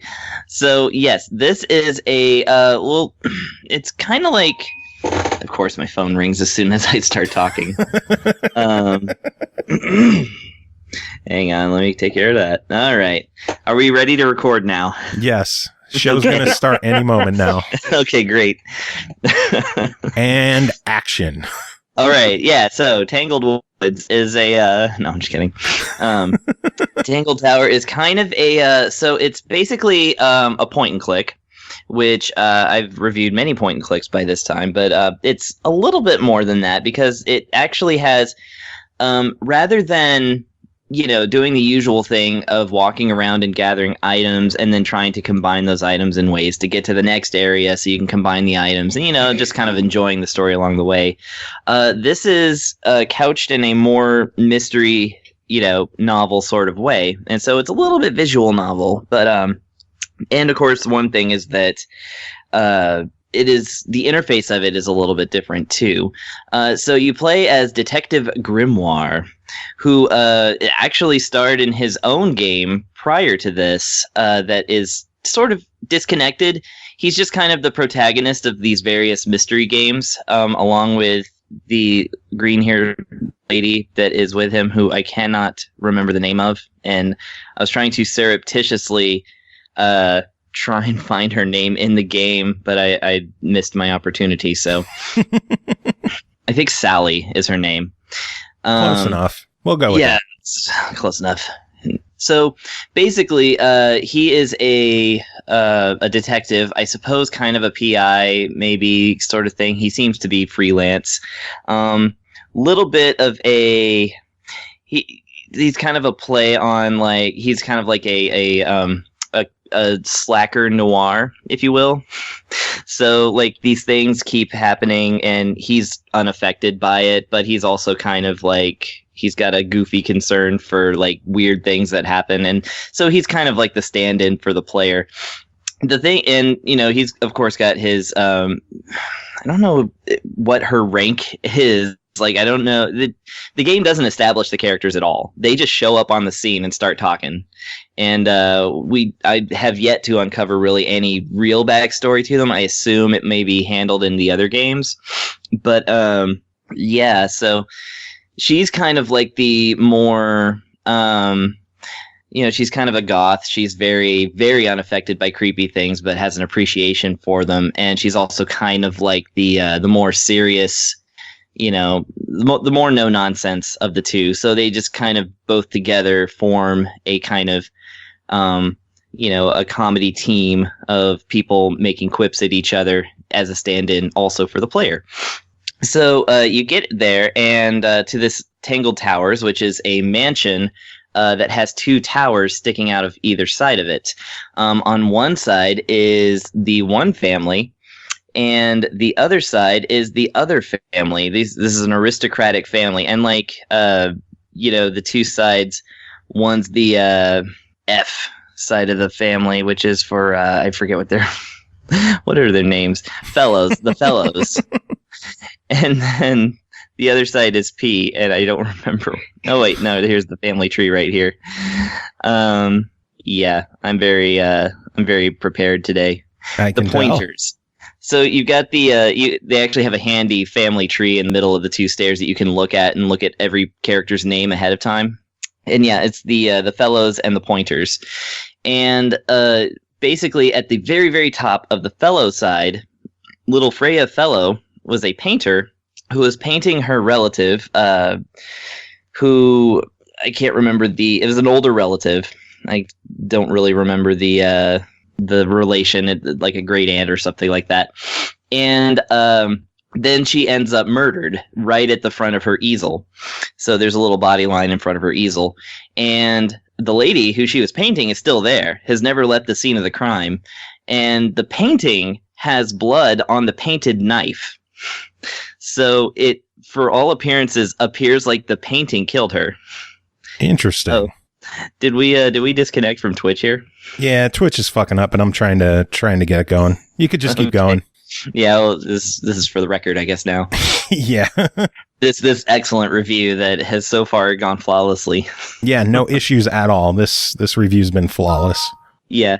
So it starts off with this great premise of like this lady is the lady who's in the room, she's reticent to the point where she is absolutely silent and she communicates through the wind blowing in her hair. Like, so they can't get any information out of her, but she's also not struggling, so they can't really like arrest her or anything. And so their goal is to go through every room in the house and question everybody and get everyone's story and gather things and then figure out the mystery of why the girl died and why the painting has blood on the knife and why the old lady's like, the things they're trying to figure out what's going on. And so in this game, instead of being the standard point and click where you have to like assemble things and you have to find things, instead you actually have access to the entire mansion from the get-go. Ooh. You can go to any room in any order as long as you have to go to the murder room first, like any good detective, I guess. Yeah. But then that sets it up where you can then just go in any order to any room and talk to all the characters, and upon which you can the game will unfold. And so it's really about of course it is about gathering clues, but they're not like combining bubble gum with a stick to make a fishing rod kind of thing. It's just literally like this is her paints, and this might have some significance. And when you gather items, they appear in a menu in order that you can question people about them and see how they relate to certain things. It's more about note-taking than really anything. However, there are puzzles in this game, and you actually do have to solve some puzzles to get most of the clues. The puzzles are also very interesting. So there's this thing I like to do. It's kind of like a pub quiz, right? You do it, you go to a bar and like do a thing with a group of friends. Mm-hmm. But it's brain puzzles, where they just hand you a packet of puzzles and you're supposed to figure out not only what the solution to the puzzles are, but how to play them. This just like cryptic stuff. Like, it'd be a sheet full of numbers and like there's very few clues that even tell you what you're supposed to figure out, much less what the solution is. And that's how the puzzles in this game work out. You just get to see the puzzle. It's maybe a map with a bunch of hills, a bunch of fish, a bunch of trees, and a bunch of birds just kind of scattered around. And then on the other side, there's a picture that has a tree, a bird, and a fish, and and a hill. You have to figure out, based on these two pictures, what you're supposed to figure out. And once you do figure it out, I'm not going to spoil it because that's something I'm going to get to here in a second. Once you figure it out, then solving it becomes easy, of course, once you figure out what the solution is. And if you keep getting wrong answers, he keeps feeding you little clues, and until eventually you do figure it out, and then you can move on. And so that's just kind of how the game plays out. And I really, really like that there are these kind of puzzles. because you rarely see that in video games, and there's a good reason for that. And again, I'm going to get to that in a minute. So, and then again, like I said, it's all about figuring out the family's relations to each other, the Remingtons, the Pointers, the Fellows, and then there's a couple other family members too. And when you talk to them, it like you got to get some popcorn anytime you click on a character, because you are about to go into a sea of dialogue. The questioning, like you basically, they introduce themselves. There's like this whole scene of like talking to the character, finding out like all the basic stuff. And then it goes to a menu where you can click on every other character that you've met so far, every item that you've collected so far, and every single one, you'll get an opinion or a story from the character that you're talking to. Wow. It's massive. And the thing about this game, and this is what I like the most about it, is that the writing, the voice acting, and the animations are beautiful. It's so well put together. So any character that you talk to, they'll have animation, like they're very vibrant and animated, and you know, they have little flourishes here and there that you know, show you that not every scene is just the character's mouth moving. Like, you know, sometimes they'll pause on a note or something like that, and like, you know, the characters really feel really lively, even though they are, you know, it's just scripted animations and stuff, but they put them together so well, and with lots of frames of animation. I always appreciate that when games use more than like 3.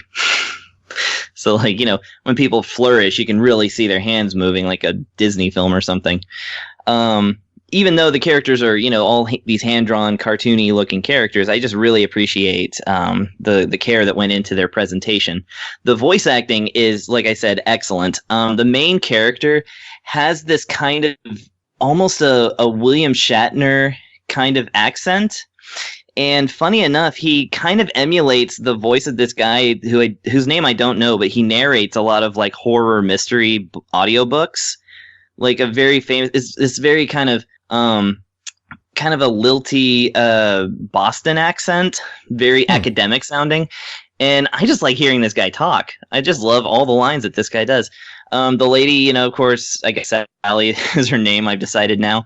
You know, she has that bit of like raspier voice, and she's just kind of like quieter and very like, you know, not monotone, but she's just got that like kind of, you know, a more subdued thing. And then like the actual characters that you talk to, except obviously for the old lady who doesn't talk at all.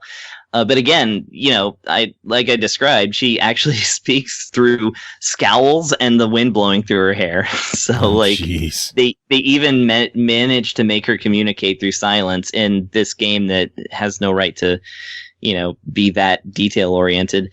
But you know, her voice is a little more flat. The actual characters that you talk to are just charming and like, you know, can range from boisterous to like, you know, just many other things. And yeah, it's just like really cool to like talk to these people. So it's really fun to like just visit this world and kind of read it that way. Like kind of doing the visual novel aspects. And then, you know, occasionally breaks it up with a really mind-bendy puzzle.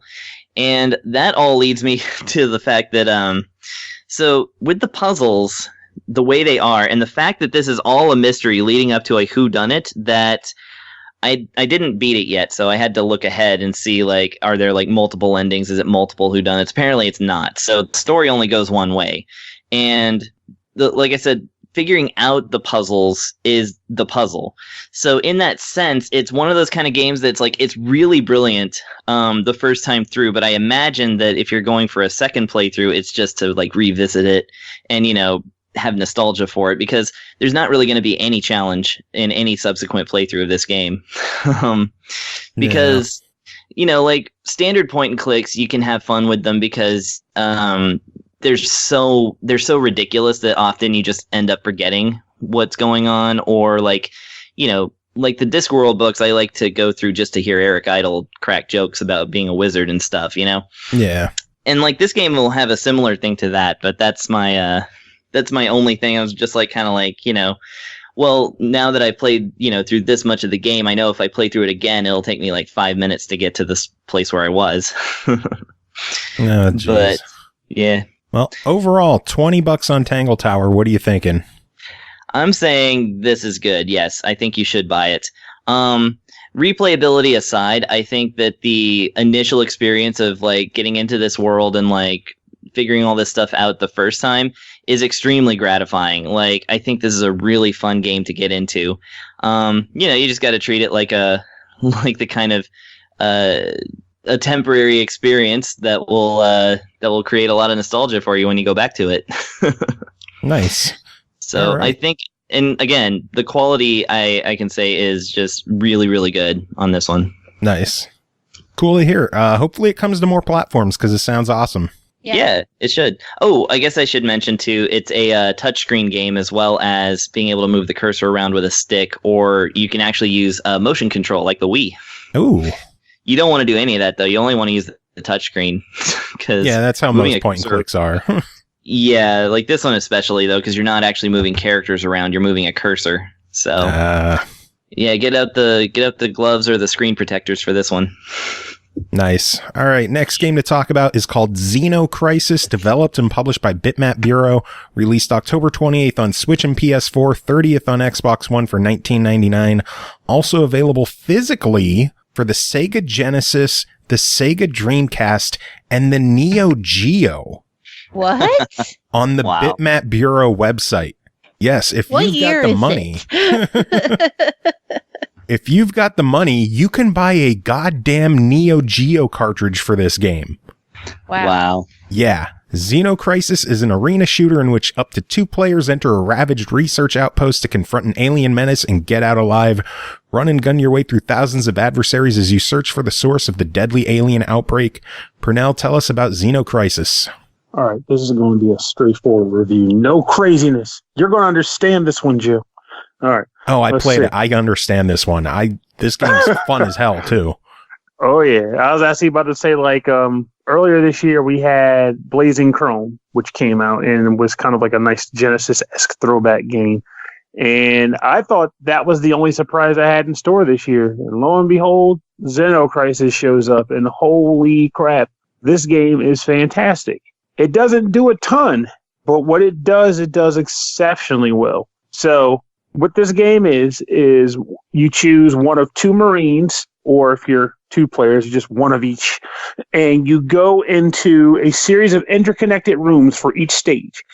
Now, each stage has a theme and monster types that show up, and aside from that, though, everything is randomized. Everything's seed generated, so no run of the game will be the same twice.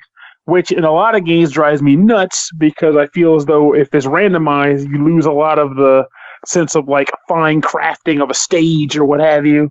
But you don't need that in this game because this game is straightforward, just balls to the walls, guns blazing, arena style combat. Now, one thing that I do like about it is that when you enter a room, you can't leave it until you've cleared the room out.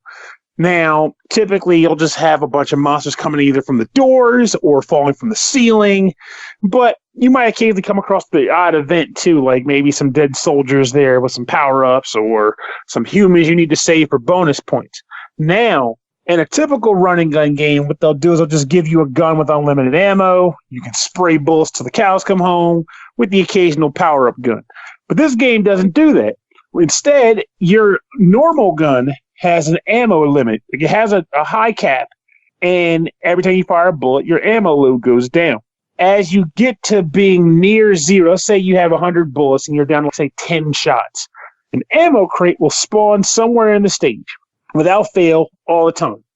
Now, you have to get to this ammo crate while all the crazy crap is going on, which means that you are always in a position at some point in the level where you are undergunned or you're under ammoed and you need to actually make maneuvers, like, evasive maneuvers to get where you need to be to get to the ammo to keep firing bullets. Now, Contra, the most recent Contra, recently took flack for this in the form of how they had that weird recharge timer, which results in killing the running gun feeling of a Contra game.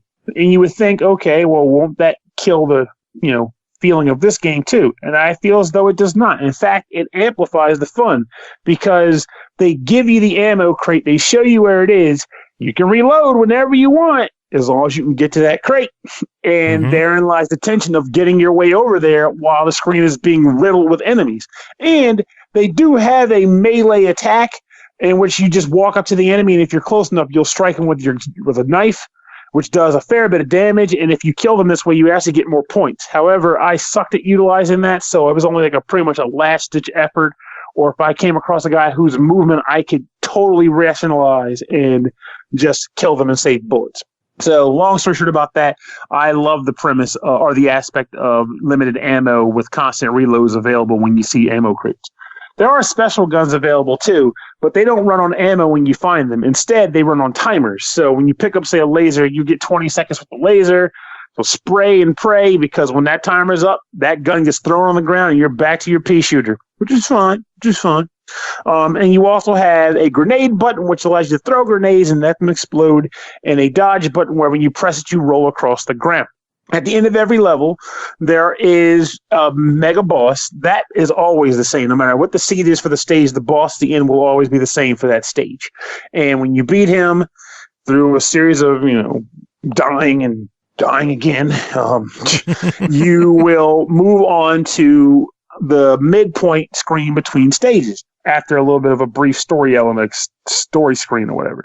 Now, one thing I like about this game also is that between every level, you are able to purchase upgrades. Those upgrades are purchased using dog tags that are acquired by killing enemies throughout the previous level. Now, there aren't a ton of upgrades in the game in a sense, but for a game like this, there's enough. You can upgrade your gun power, the amount of health you can carry. You can buy an extra continue, because you only get one life per continue. As you continue, you can get, To be fair, you do have multiple hits with that one life. It's not one hit and you're dead. Exactly, for sure. You start with, say 4 hit points, and you can buy up to a total of, I want to say, 8 hit points. So, but I'll admit, though, if you're not careful, that'll just dwindle. Though I'll also admit that there are medical kits that sometimes spawn on the map, so you can heal it back. It's not just as if you have one constantly ticking down timer. You can regenerate health if you're lucky on stages. But you can increase the speed of your character, the grenade span, so it could have a larger burst in the amount of grenades you can carry, and your ammo loop. There are a number of upgrades you can purchase, and they're all useful. There's no pointless upgrade to spend your dog tags on, which I do like. The game gets, I started getting better at it as I played, and I was like, okay, I got a nice flow for the first few stages, but around stage 3 or 4, everything becomes a pain in my ass, and that's a good thing. Enemies start burrowing out of the ground, falling from the ceiling more often, more gimmicks start to pop up as far as how the enemies behave. You have enemies that actually soak up bullets and require you to be easily dispatched by melee attacks. So now you're trying to get into the fray to kill the guy with your knife, because if you don't, you're going to go through a 50 clip and need to get an ammo shot while you're drowning in enemies. They really do force you to be on the move, rolling, dodging, shooting, stabbing, and playing like your balls were on fire or being stepped on by heels. It does not mess around. And I appreciate that about this game so very much. And the music, holy crap. The music in this game is phenomenal. I love it. The OST is not even out on the internet yet. It's just stage 1 is out there somewhere. And I just listen to that because that's all I could get my hands on. I love the music in this game. It feels like a fresh new Genesis OST has been released, and it's a good one. So it feels like it's like Cole earlier was like, what year is it? I'm glad that it feels like 1998 or 1988, 1989 or whatever, rather, because that is when the Genesis came out, 1989. Yeah, and Mystic Crusader or whatever that game was called. Anyway, the point is, it feels like 1989. It's fantastic. I got great new tunes to play with. I got a great new gun shooter to play with, along with Blazing Chrome going alongside it. These two make a fantastic pair of games to play. And best of all, they were made by 2 completely different studios, which means it is possible that between these 2 studios, we can get 2 more games like this in the future should they decide to keep making new games, so long as people support these games, which you damn well should, because this game is fantastic. It is really good. And I honestly did not even expect to like it as much as I did. I genuinely did not. Well, then $20. What's your verdict? Worth every damn penny. It is a buy it, and you owe it to yourself if you're a fan of run and gun games, or not so much run and gun, but top-down arena shooters like Smash TV or what have you. You owe it to yourself to pick this up. Support the medium and make it so, let them know that people want games like this still. Just because we have 3D rendering and a PS5 and an Xbox. Did they come up with the official name for the new Xbox yet, or is it still Scorpio? It's still Project Scarlet. Where the hell did I get Scorpions? Probably because I was talking about Scorpion lollipops earlier. Scorpio was the last Xbox one One was X. Scorpio. Yeah. I hate code names. Just give me the name. Jesus.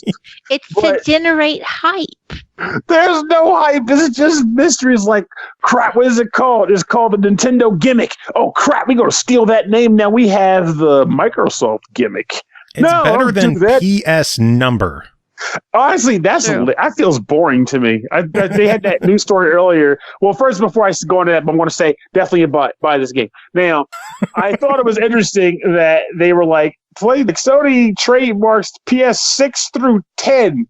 And my first thought, or there were people getting all excited. My first thought was, do you really have to do that? I mean, they've already established that they're never going to go away from that very bland naming scheme. Like, on one hand, it does tell you what you're getting, the next one in the line. Can't knock that. However, it's hard. It's not as enjoyable to discuss. Like, I can go, GameCube, Switch, N64 or Xbox, the One, the 360. Because, I mean, they did their Xbox line, but they always had something after, so no one ever referred to it as the Xbox. It was always whatever. Well, the first one was the Xbox. Yeah, but that was all it was. I mean, just like the Nintendo was the Nintendo, Yeah. But after that, they became the 360 and the One. PlayStation is just PS1, 2, 3, 4, 5. Like, it gets a little weird. Like, it's not as exciting to chat about in that regard. So I just kind of laughed there. It was like, oh, yeah, trademark to the 10. Like, does that really impress you? Is that special? It's not. Why does it impress you? You hate the company, but I like the company, and I still thought it was pretty bland. Like, that's boring. I don't care about that. Just make the games, damn it. Your naming scheme is boring. Yeah. Effective, but very boring. Fun tangent. That's what I do. But I hope you understood the review. You are the tangent master. Well, honestly, I take great pride in that statement. gotta hold that title to heart. Anyway, the next game to talk about is called Ghost Blade HD, developed by Hucast Games and 2 Dream, published by East Asia Soft. It released October 24th on the Switch for $14.99. Ghost Blade HD is an intense bullet hell top-down shoot-'em-up composed by frenetic and addictive score-based gameplay with its inspiration going back to the shooting games of the 90s era. Ghostblade HD ties old memories to current tones and techniques. Ghostblade HD is easy to learn, hard to master. Chris, tell us about it. Yes, Ghostblade HD. Well, I was planning on buying this game, and then you picked it up for me to review, which is great. I try. Yeah, so really appreciated that. Yes, so I've been anticipating this one because Ghostblade HD actually has been around. It's actually on the Wii U. I found out today. Wow. Because I haven't looked on the Wii U store in so long. No one has. Yeah, it came out a couple of years ago on Wii U, as well as, I guess it's on pretty much every major system now. And I was actually looking up the developer too, Hucast, who, they're credited with developing this thing. And they actually, seems like they got their start in doing things like those kind of homebrew games for Dreamcast that they're still coming out with. So, they came out with, Xenoblade or Xenocrisis. Right. And, yeah, they did this thing called Redux Dark Matters, which is also a fast-paced shooter that came out on it, back in 2014. Anyway, so this appears to be their first major game, and the reason why I was looking them up is because I can't wait for their next game. Yes, Ghostblade HD. So this is a vertical shooter, or a shmup, if you will, or which a is short shump if you're a dick. Shump dick. Oof, that's a terrible condition. I got shumped. I'm sorry. Doctor said it's shump. Anyways, can't go vertical anymore. Oh, Jesus. Anyways. So this is a vertical shooter, and in the bullet hell genre of the shmup, which is my favorite kind, of course. So a bullet hell is defined by not so much that the enemies or the backgrounds themselves are obstacles, like a Darius or a Gradius or something like that would be, something else, where you're having to dodge the enemies as well as their bullets. This one, pretty much enemies just pour in very slowly and then shoot thousands of, bright candy-like, lasers that you're supposed to dodge, and it's basically your ship is actually just a dot with a ship kind of graphic around it. And, it's just good. this So kind it of, shows you your hitbox? It does in this game, yes. Sweet. And it's very small. But don't let that fool you. I've heard that before. Exactly.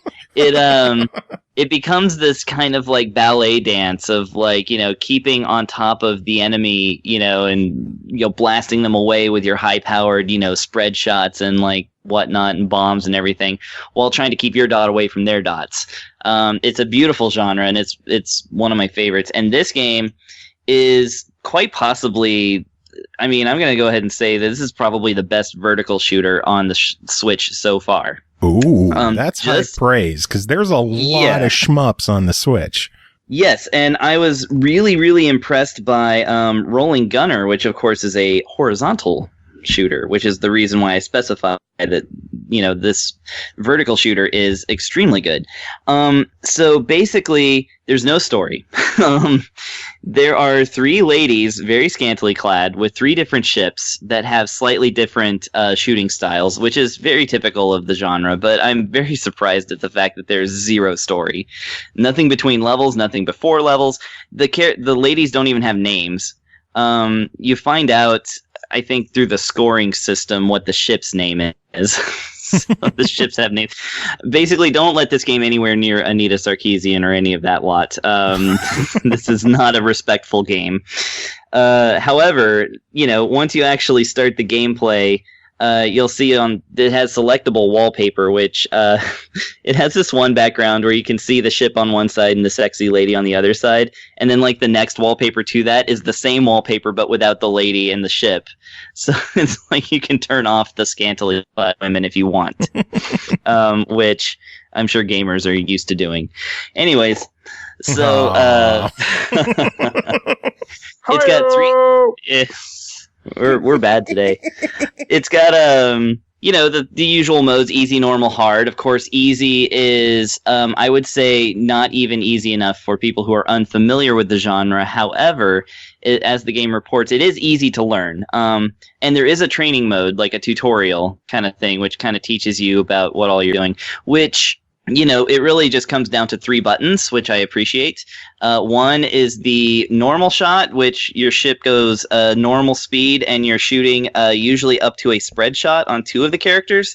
One just has a better spread shot than the other, and the other one's slightly more powerful. And then one is a straight up, like, just shooting straight ahead, and it just kind of spreads out, but still focuses on the area directly in front of her. And she's really, really powerful. So, you've got, those are kind of like the classic, I would say the tropey, that's like every shooter. That shooter du jour is going to have those styles of shooters, which, like I said, you do the normal shot, which spreads out, or, just does the widest shot possible to take out those hordes of like little enemy ships. And then if you push the other button, you can do what's called the focus attack, which is the same, but your ship goes slower, and the beam concentrates, all the shots concentrate into one beam that just goes straight up. This, of course, obviously is what you use for bosses, because when bosses appear on the screen, you are going to be dodging so many, like, thousands of bullets that are just like in these delicate patterns that, exactly precisely allow for certain movements to get in between, while you're, sitting thinking on your feet, that, you're going to want to slow down because you don't want to overcorrect. And of course, you're going to want to concentrate on that boss.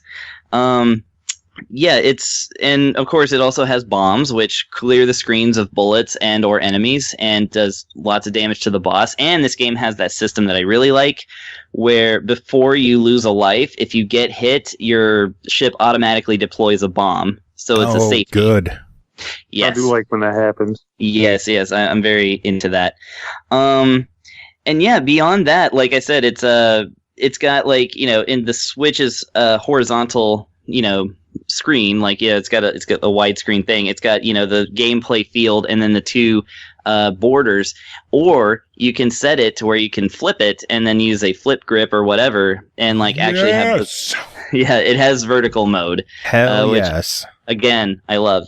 But none of that is what makes the game so great. It is purely what's in the game. Like once you actually start and enemies start showing up, just everything is executed so well in this title.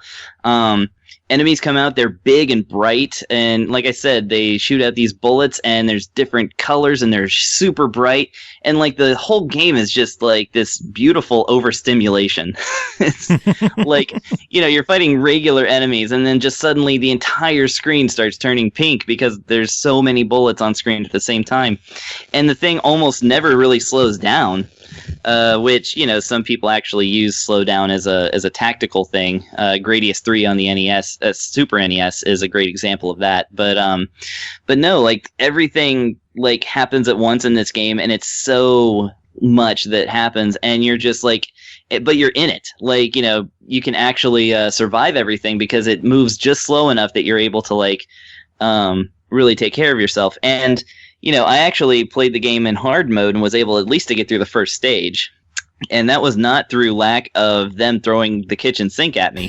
So it's just so perfectly balanced between excellent controls and really good variety in the ship so that you can get one that suits if you have a standard playing style, of course. It doesn't have the kind of ships where it's like, you have to go in this direction to shoot this direction or this direction to shoot the opposite direction. It doesn't have like the gimmick ships like that. It is straightforward AF. Nice. And like I said, bosses are big and bad and they're awesome. Music is just pounding. And like I said, this game is just all color and like graphics and fast movement.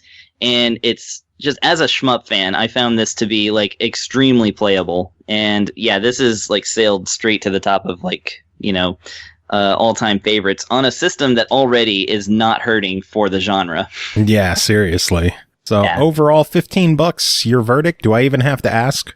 No, yeah, this is, well, I know I said I rarely give out a must buy it, but you must buy this. If you are in any way, shape, or form a fan of the shooter genre, this is a excellent game to get. I didn't even get into the scoring system, really, for people who are persnickety about that. The interesting thing about the scoring system that I figured out is that, okay, so in a vertical shooter, obviously the main strategy is to lay back and like kind of take care of the enemies as they show up on screen, right? Mm-hmm. This game scores you better based on how close to the top of the screen you are. Oh, so different. If you are a score freak, then this game is all about putting you in the middle of the most danger in order to get the best rewards. Damn. And you don't have to do that to finish the game at all. Like, you can just play it safe and get through and, see what I'm sure is an ending. I mean, the easy version, spoilers, it does the Teenage Mutant Ninja Turtles in Time thing to you and says, try it on normal. Things like that. But, like I said, the scoring system is also really interesting in the genre too. I don't know of too many things. Usually they give you better score if you get closer to bullets and things like that, but apparently this one is more about your proximity to the top of the screen. So, I absolutely do recommend this one. And for the price, it's awesome. I was expecting it to actually cost more, so. Well, don't give them any ideas. I was really close to buying the physical version, which is available on PlayAsia, and I think they're basically the storefront of East Asia Soft. So of course they've got an exclusive physical edition with a special edition and all that good stuff. And I might still end up buying it, to be honest. Yeah, East Asia Soft has some really cool editions over on PlayAsia. Ah, man, they sure do. I have a whole gaming shelf that can attest to that. But yeah, fans of the genre, go pick this one up. This is one of the top ones, so you're going to really enjoy it. Awesome. Next game to talk about is called Day and Night, developed and published by Ridiculous Games, released October 22nd on the Switch for $19.99. Get ready for classic puzzle action with a twist. In this fast, fun, and frantic puzzle game, match and collect blocks and stay alive long enough to change time, flipping both the game and the rules. We did an interview on this one last week with Pernell, and now you're doing a full review. What'd you think of the full game? Oh, I'm sorry. I was so busy playing Day and Night that I totally lost track of what was going on. Oh, I will pause that. So, Day and Night is a block-dropping puzzle game that plays surprisingly. It plays a bit differently than what a lot of people will be used to, though. After the creator of the game mentioned his inspiration to it last week during the interview, it all absolutely made total sense as to why it plays this way. So, the idea behind this game is that it takes place on a playwright stage where a bunch of children are putting on plays. That's the atmosphere, the setting of the game. And when you have matches, you're basically putting two kids against each other in a sort of confrontation that's relevant to whatever play they're performing in the story mode. Or if you're not doing story mode, just here are two kids battling it out on stage. So the way this game works is that there is a play field. And on this playfield, blocks will be falling from the sky in 2x4 block formations. There will be, let's say, for example, suns and green circles. And when you connect multiples of those together, typically 4 or more, they'll disappear. If you make combos by them breaking and then, like more falling down on top of another set and then they break, if that forms a combo, you'll get credit for that. Now, want to know who else gets some credit? Ooh. Flozax Rollins in chat gets some credit because he just dropped 30 biddies. George, take it away. Dropping bits! Anyway, back to what you were saying, Pernell. Sorry to interrupt you. It's okay. It's just always funny. We're like, George, take it away. I'm like, I don't hear him, but I know why. It's just still funny. Like, he didn't take it anywhere. Pancakes! So, as you are doing this, your opponent is also trying to clear blocks in the same manner. But admittedly, before I go into the next phase of this, you may also notice while you're having a match that there will be some other blocks, being moons and stars, that may drop on your screen. And during the day, if your screen is set to the day, you may notice that you can't get rid of these blocks. They just kind of pile up, doing nothing. And you're wondering, what the heck is the deal? How do I get rid of these blocks? And the answer is simple. As you form combos, there is a gauge at the bottom. I just call it the precious fluids meter. And as you complete combos, this meter fills up. And if you manage to complete filling it up before your opponent, what will happen is the setting will change. So day will turn into night. And when nightfall comes, all the day blocks become inactive and all the night blocks become active. In addition to that, if you were the one who filled up your gauge before the other player will also get a row of indestructible blocks at the bottom of the screen, which they can never get rid of. It basically is pressure to keep the flow of the gameplay moving. You can't really sit there and plan out moves too much if the other player is kicking ass, because if so, you will be inundated and steal unbreakable blocks. Now, what this ends up meaning is that you have a gameplay system where you can make a bunch of indestructible or non-breaking combos, with the intent being to make the actual blocks that you can destroy fast, so you can switch to night, which then will activate all those blocks and create a mega combo, which can really wreck your opponent's day if you plan it right. Oh, God, it can destroy them. If you plan it right and you switch it over to night and all those blocks go active and clear out, oh my God, does that destroy the opponent. It really does. It really does. And here's the interesting part. So someone might be going, well, there's some planning involved and whatnot, but that sounds really easy. That sounds easy. It's going to be just a race to see who can drop these blocks fastest. And you would be right if you weren't wrong, because they had actually anticipated that's how the game could play. So as a result, they threw multiple heaping doses of chaos into the game to throw you off. For example, there are multiple types of special blocks in this game, and they come in two forms: seasonal blocks and just special blocks. Just special blocks, as I'll call them, are blocks that can sometimes show up in your 2x2 block queue, and they have different functions. For example, the ice block, if it lands, it will create a frozen line. Bombs, when you drop them, they will create an explosion that can destroy a bunch of blocks. Note, they do not destroy the steel blocks I mentioned earlier, though. And there are other blocks like this, too. Now, to add more weirdness to that, though, I mentioned those effects, but they don't necessarily have to happen. For example, if you do speed drops on the bombs, the explosion happens. If you do speed drops on the ice, it will create a roll of ice that can block off things you might want to reach, or not, depending on what your playstyle is. So if you do not want to trigger those effects, you can slow drop them instead to just get them to lie on the ground and not explode. And sometimes you're going to want to not let these things trigger. So you can't just blindly drop, because if you do, you're going to screw yourself. And here's what's funny about that. You might be watching the game trying to prevent this from happening, and I'll tell you, on more than a few occasions, I've been watching the block show up, knowing I don't want to speed drop it, and I still speed drop it because that's just the thing you've grown accustomed to doing in block dropping puzzle games. You're used to speed dropping. So when a game is intentionally putting things in the mix to make you go, no, slow the hell down, it takes some getting friggin' used to. Yep. Now, and I love it. It's such a great concept. And there's another type of block, the one I mentioned earlier, called season blocks. Now, unlike the special blocks, there's two things that make these different. Well, three things. No, two things. Okay. The first thing that makes them different, unlike the special blocks, you need to combo these in sets of 4, just like the normal blocks in the game. And when you do so, you will trigger a number of different effects depending on the season block that you create.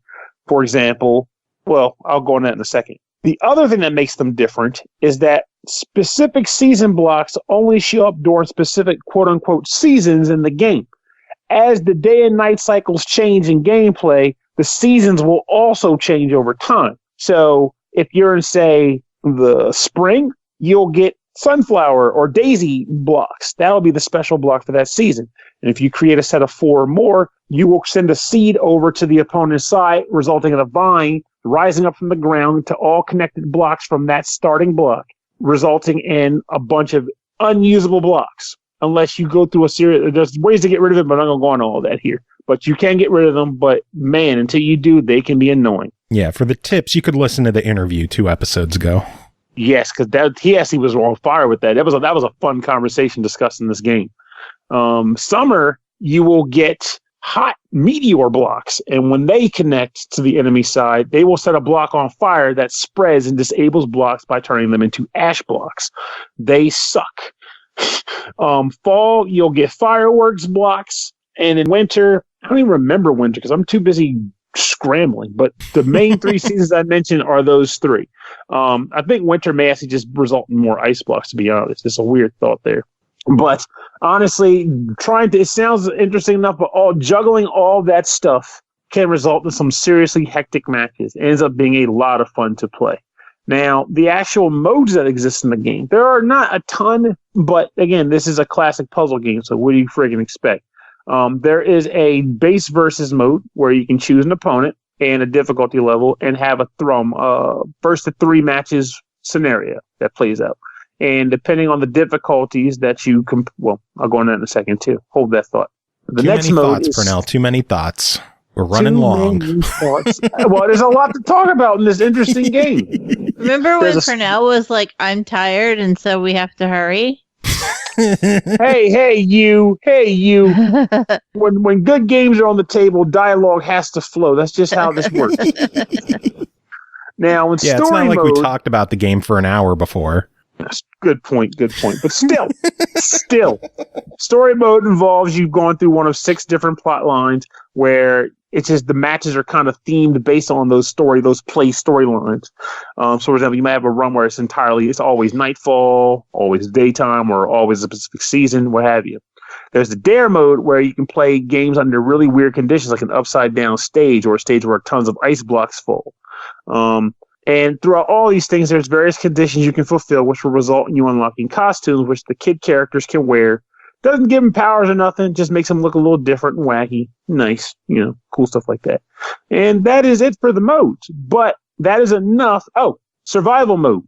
Survival mode is endless, just like in any other block dropping game, but the difference is there's a calendar on the side where as the day and night cycles pass and the seasons pass, different effects come into play, resulting in you having to constantly kind of change up your which you're focusing on as each day goes by, which results in it being a nice little change in the usual survival mode mechanic in these style of games.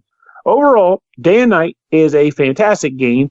Another example of a holy crap, no one saw this coming, or at least I didn't see it coming, release on the Switch.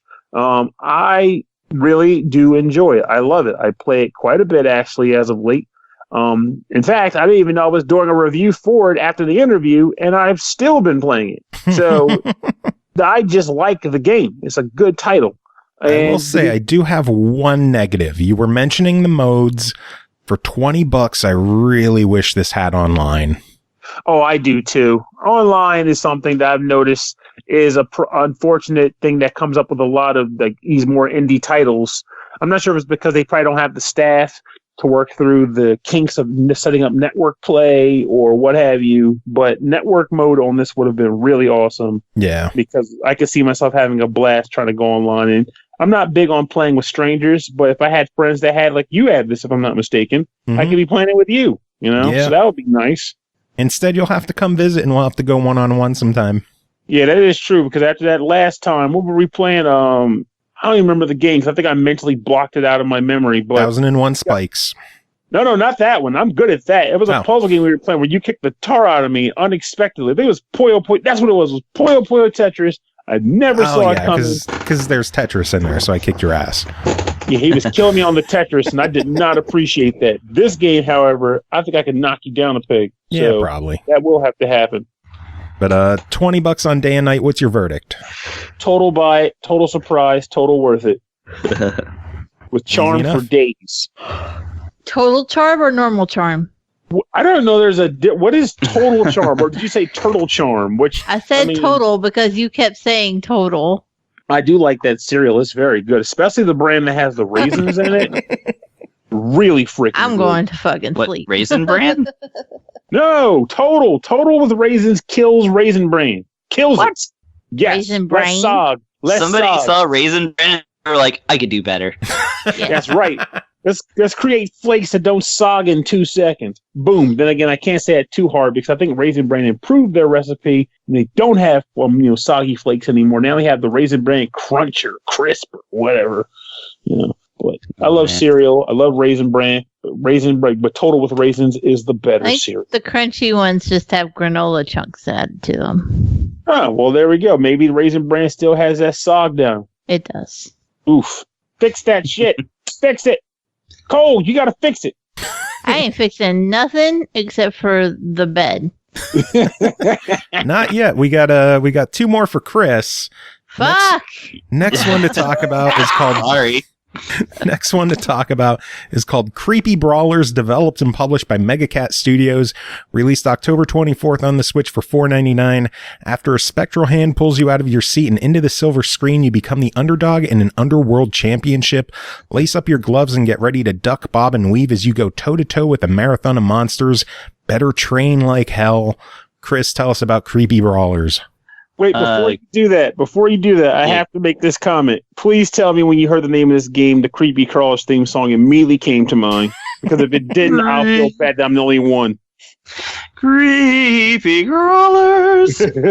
Creepy Brawlers. That's the first thought I had. Here's my Mandela effect memory of Creepy Crawlers. Are they edible? No. But they did have a variant that you could eat, not of Creepy Crawlers. It was another brand of create disgusting bugs that are edible. Okay. Gross out your friends by eating them. Okay, so they are 2 different things. Okay, good. Because I kept remembering this thing, which was exactly like Creepy Crawlers, except that you basically made gummy bears, gummy bugs, and you ate them.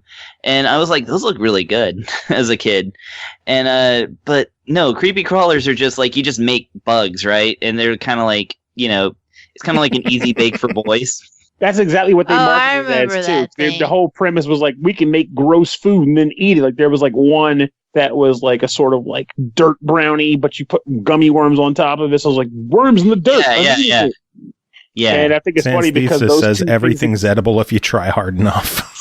Honestly, I'm sure some kid did, because with that product and Creepy Crawlers existing on the same market, some kid screwed it up. And Chris hanging out in chat. Chris says he had the edible one when he was a kid. Does he remember what it was called? Because my memory is losing it right now. I just know it existed, but I don't remember what the name of it was. Yeah, I need to figure that out. Somebody out there in the internet, somebody figure it out while I'm talking about this video game. Yeah, we should probably talk about creepy brawlers now. Oh, I suppose. Okay. Might as well. So creepy brawlers, yes, it does tell that story in the title screen.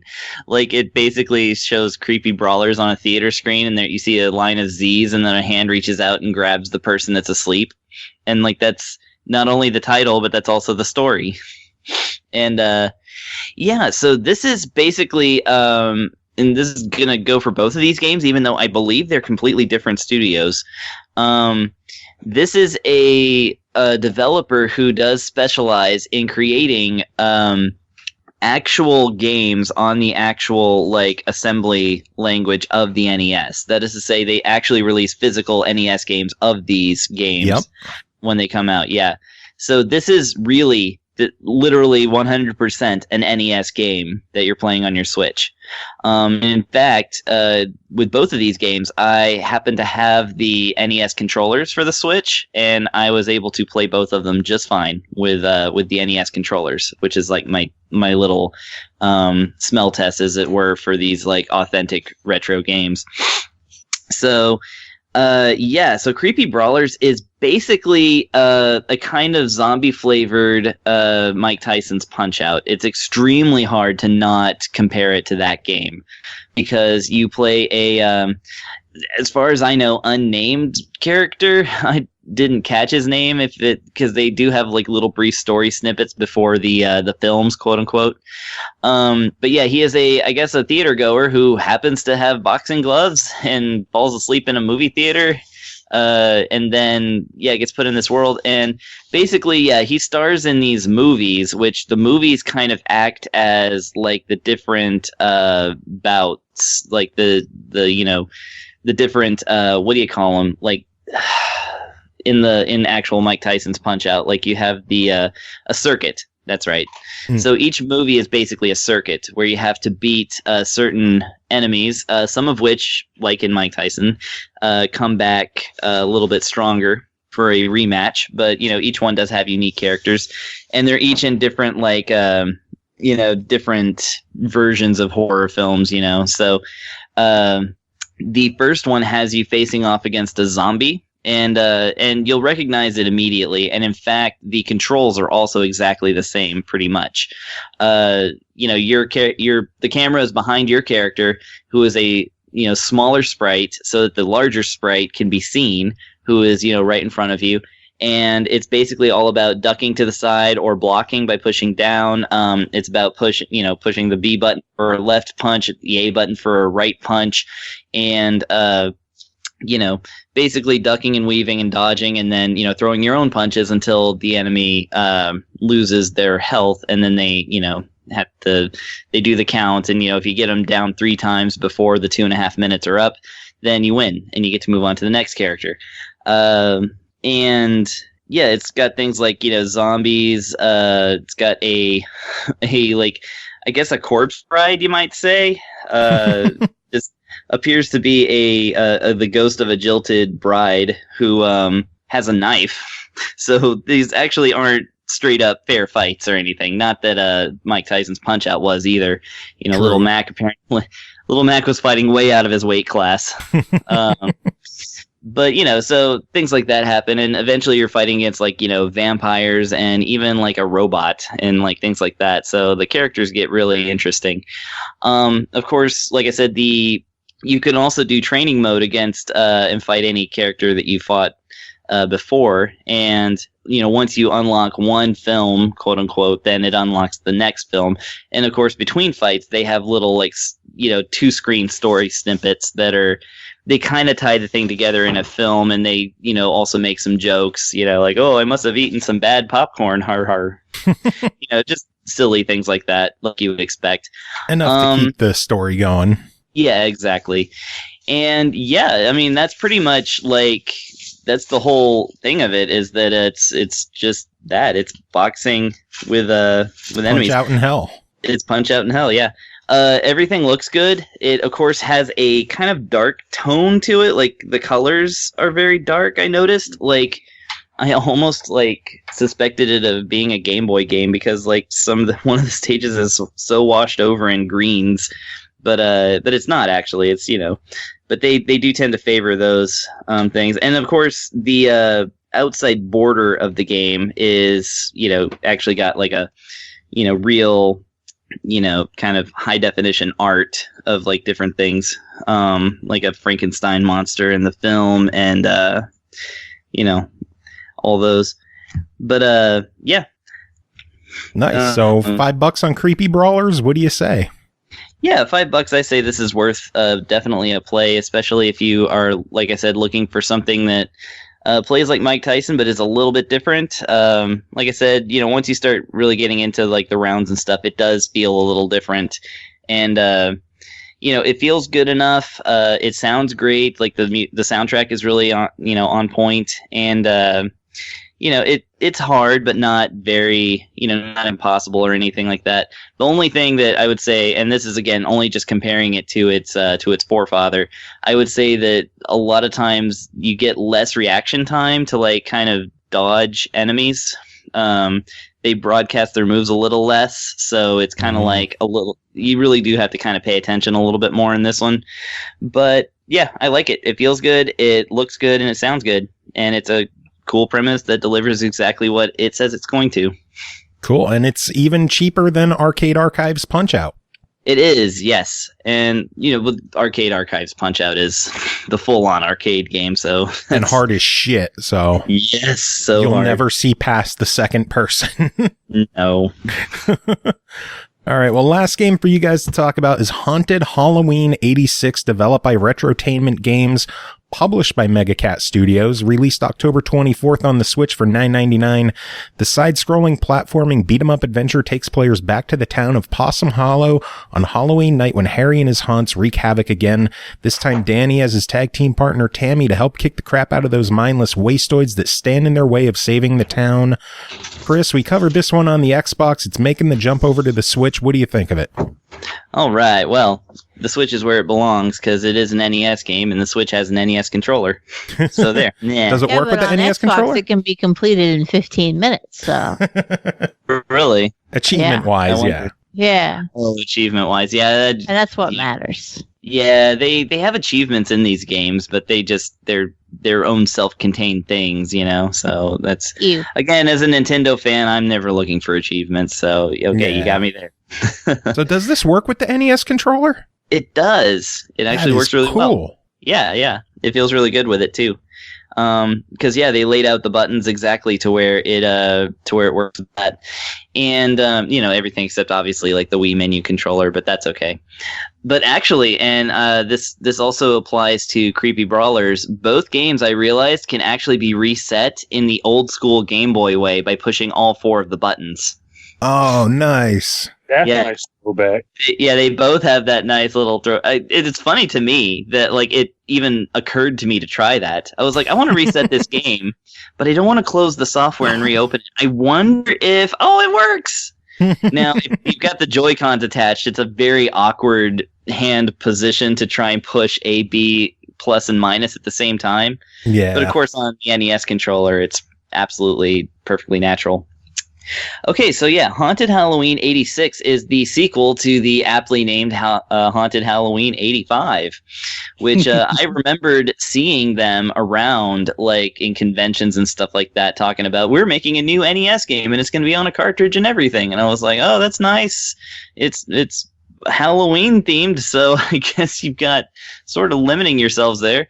But and then I guess it did well enough that they've got another sequel and it's another Halloween game. So, but actually, between them and the studio at large, they put out a lot of games. Like, I've looked at their list and it's like they're up to like almost 10, more than 10, I think, actually, on the NES. Yeah, Megacat and Retrotainment both put out a lot. Yeah, so I mean, they're doing well for themselves, so good on them. And yeah, this game is basically a side scroller that has a little bit of River City Ransom mixed in. You can definitely tell the influence there. You start out as Well, you start out as both characters, but it defaults to Donnie. After telling the brief story about them, I guess, going to a haunted mansion for reasons and then getting kind of stomped into the underworld and then they have to get out of that. You go through the stages as either character, and you can switch between them freely with the select button or the dash button, or minus whatever. And the way that they basically play more or less exactly the same. The benefit here is that if you get hit by enemies, which will be frequent because it is an NES game, and they definitely made it to be so, the character will go from a flesh colored, to a green color, and then, they die, quote unquote, by becoming a zombie. But instead of counting lives, they count serum sodas, which I thought were dollar bills in the game at first. And then when I realized that, because they're little soda cans with an S on them, but they're green. And then I realized, oh wait, that doesn't make any sense at all. These are soda cans that have an S on them, not a dollar. Anyways, but yeah, you collect those in the game, and that lets you live longer. So basically, it has a sort of like, of course, punches and uppercuts, and running around and jumping. You basically have those at the onset, but unless you're playing in easy mode, in which case all of your special moves are unlocked, every time you basically gather a piece of a map that you're looking to put together, you unlock a new power that you get to choose. So from the beginning of the game, you can choose, do I want a double jump? Do I want a floor dash? Do I want a head stomp? And they're all really useful things. They give you just kind of the list of stuff that you can get. And every time you beat a new level, you can choose basically your next power-up. And it's really cool because the way the levels are designed, sometimes they'll put like a, extra nice power-up in a, on a platform that's only accessible with the double jump. And, sometimes they'll put, they'll early on put you in battles where you really could use that dodge move or, or that head stomp move. And like it becomes really apparent really quickly, like, that you need all that stuff. So yeah, you just go through, and it's got great looking backgrounds. They're very moody and, like I said, dark. It's definitely a Halloween themed kind of game. And I couldn't tell by the name. Yeah, exactly. Well, I'm just saying it looks the part. Definitely creepy, and like I said, tonally low key. And then, of course, one thing is that the power-ups that heal your character from zombie state, you get, like, in normal mode, you get 4 hits before you die or turn into a zombie. But if you just got hit, you can heal yourself with candy. And the game notes, just like in real life, which one of my favorite jokes is that restore your life with candy or something, just like real life. Only it's candy corn, so it's a lie. No. If it were pixie sticks. Yeah, exactly. Pixie sticks would be way better. It's a callback to 4 episodes ago. But yeah, like this game, they really did a great job in kind of combining the action that we're kind of familiar with the really early brawler games like River City Ransom, with a pretty tight platformer. And of course, it's not too tight because, again, they assembled this thing entirely in the NES's actual, processor. So it plays and looks and slows down like an NES game. Things flicker and disappear, and all kinds of like different little glitchy things happen. And it's, exactly as we would remember it. It is a new game for an old system. And more than anything, I think these two games have really demonstrated like what can be done on this thing, for which many things have been done, Yeah.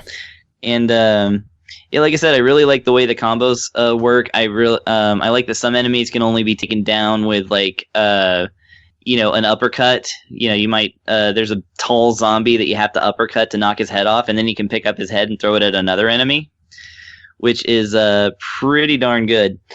And the bosses are kind of cool because they take some doing to like actually figure out. They're not just run against them until one of you dies. Like you really do have to figure out what to do with them, or else you will die a lot of times.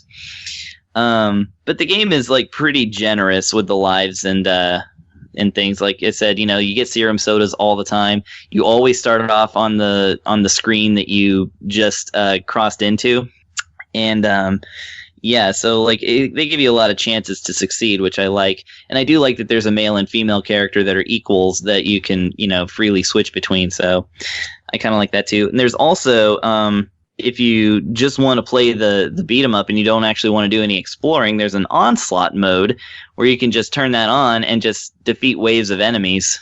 And Nice. you have all your powers unlocked at the onset. And it's not just a one life thing. You can actually, you get 5 lives going in. So you can just like really go in and show your stuff without having to like play through most of the game to unlock all that stuff. Nice. Well, overall, $10 on Haunted Halloween 86. What do you say? Yeah, I think that this is definitely worth it. It hits all the notes just right. It has the right feel, and it's just nice to support this kind of thing. Like these folks, going in and actually, rather than just making a game that looks vaguely NES-ish, but is essentially a brand new game. Like they really are working to use the old hardware to create a new experience for those of us who are still very fond of the old hardware.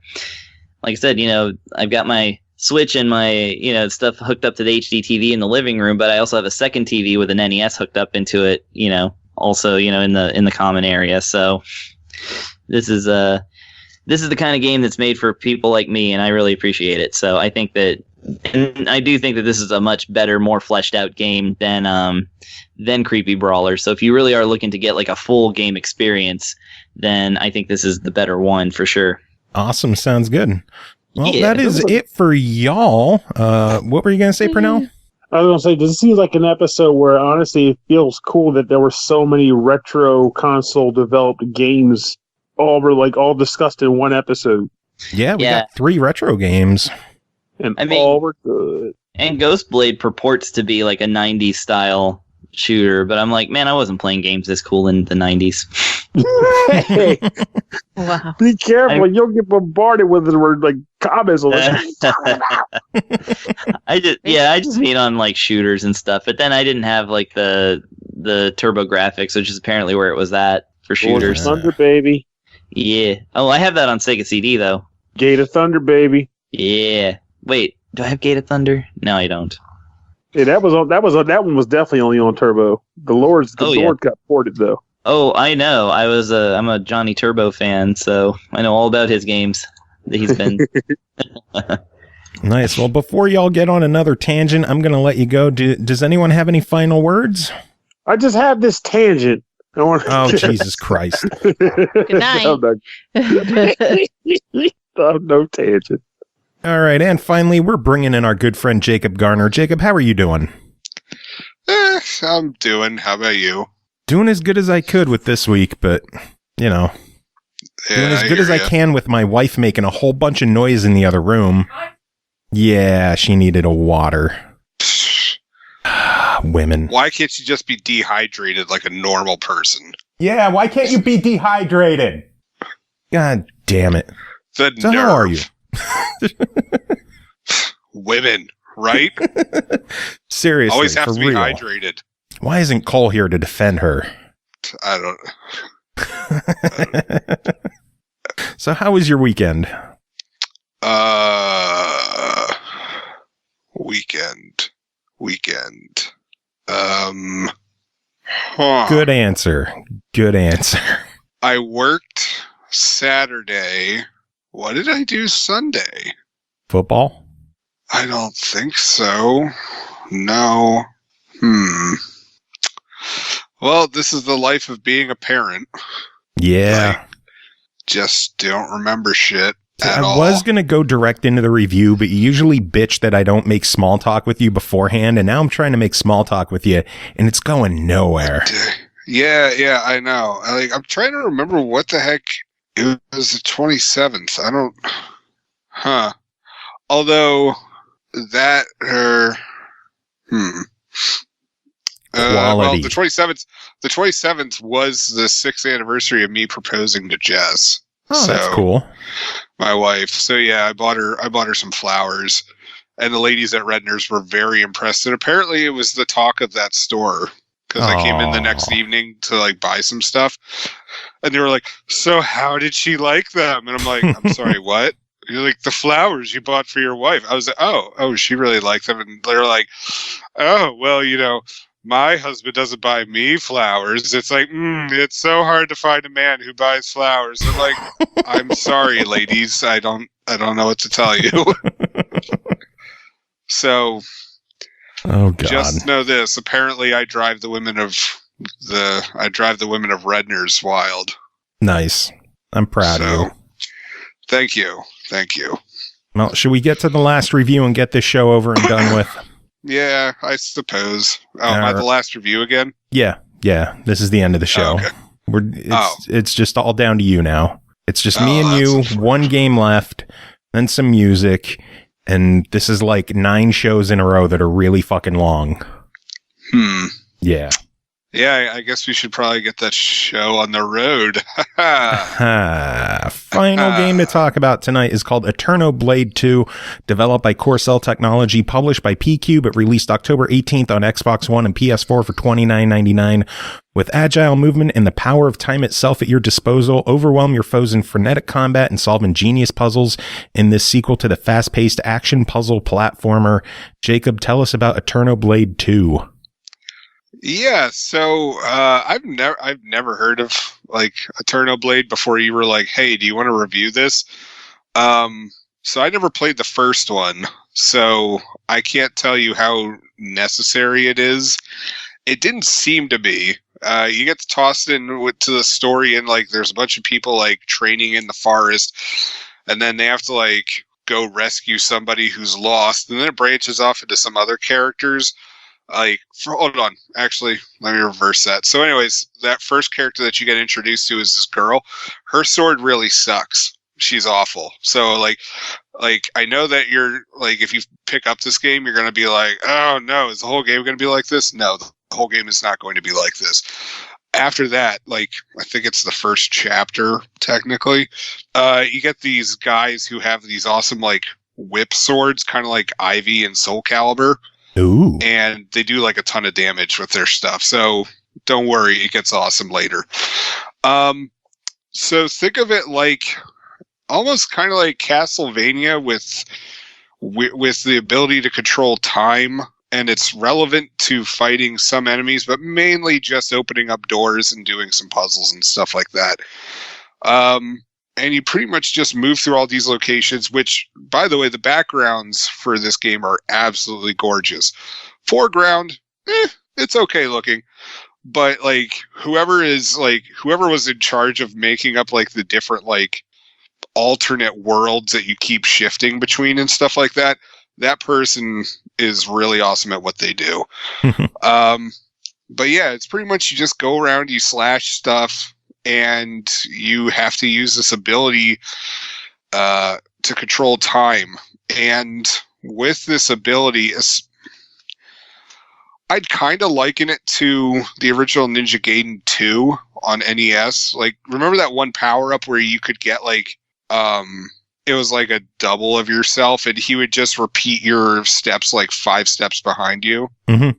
Like, think of it like, you could, like, you stop time, you do your motions, and then you make time happen again. And so that previous version of yourself goes through the motions, and then you're able to go off and do stuff. So, and I know this is probably going to be a slightly confusing explanation, but just bear with me. So, let's say that you have a door that's on a bottom level, and the switch is above it, like on a separate floor.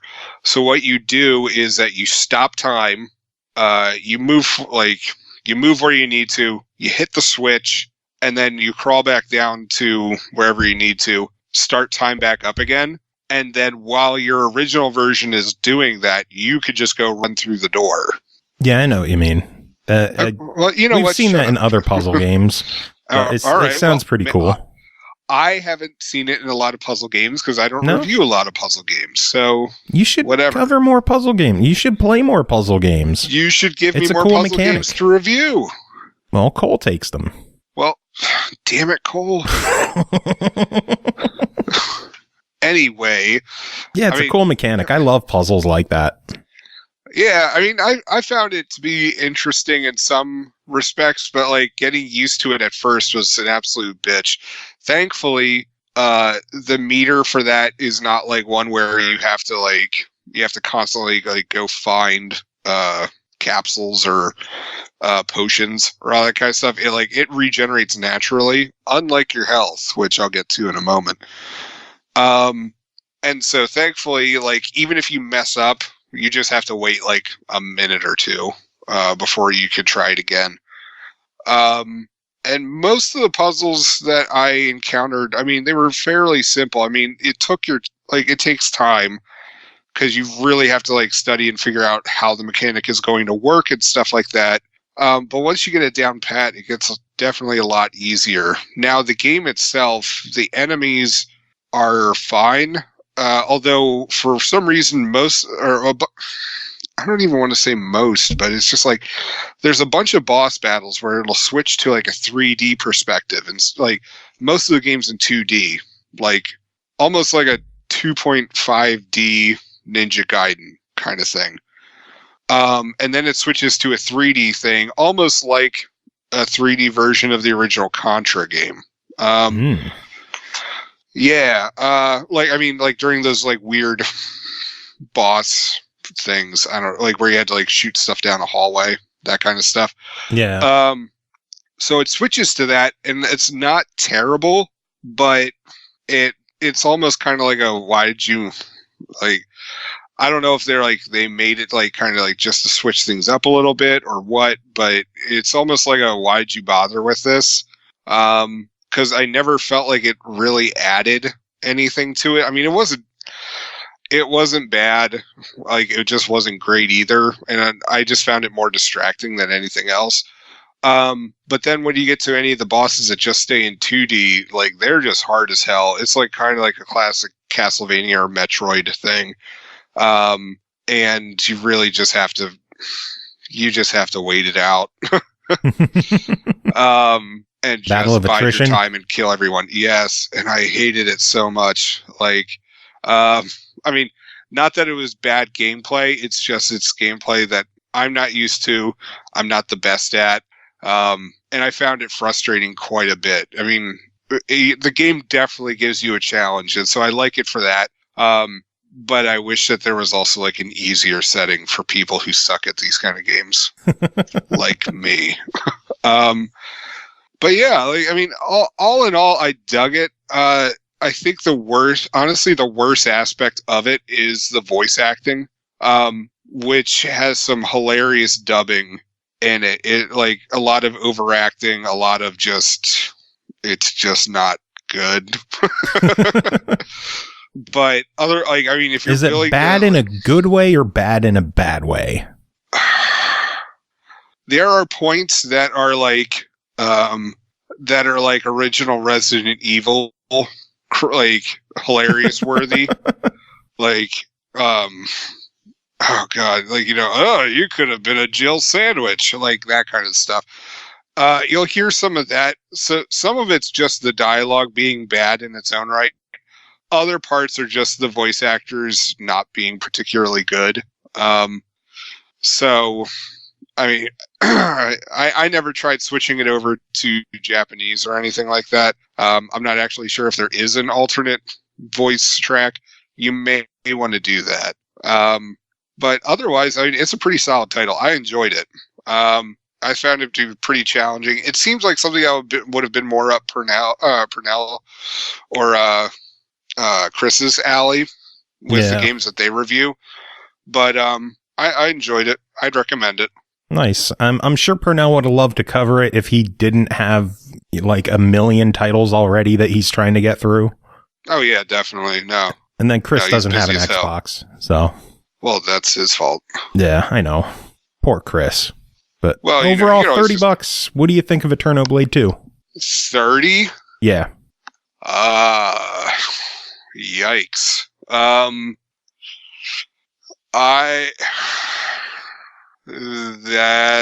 That's a tad bit steep in my opinion. I mean, I know that there are fans who would easily spring for that kind of game right off the bat and would be willing to pay $30. I would wait till it's down to like 15, like when it's on sale. 15 would have felt more of a right price on this for me. Yeah, when I saw the price, I was concerned. I thought it would be closer to like 20. Yeah. Like $19.99 would have seemed like a good price for the game. I think 30 is a bit on the higher end. That's kind of steep. Yeah, but we're just getting to the point where games are getting more expensive. Yeah. No, I mean, and like I get it, but it's just like that. Yeah, I if you're a big fan of this kind of game, then by all means pay the $30. Otherwise, I just recommend waiting until it's on sale. Not that it's a bad game, but that price is a tad steep for what you get. Yeah, I hear you. I understand. I'm in agreement there. I worry about the price tag.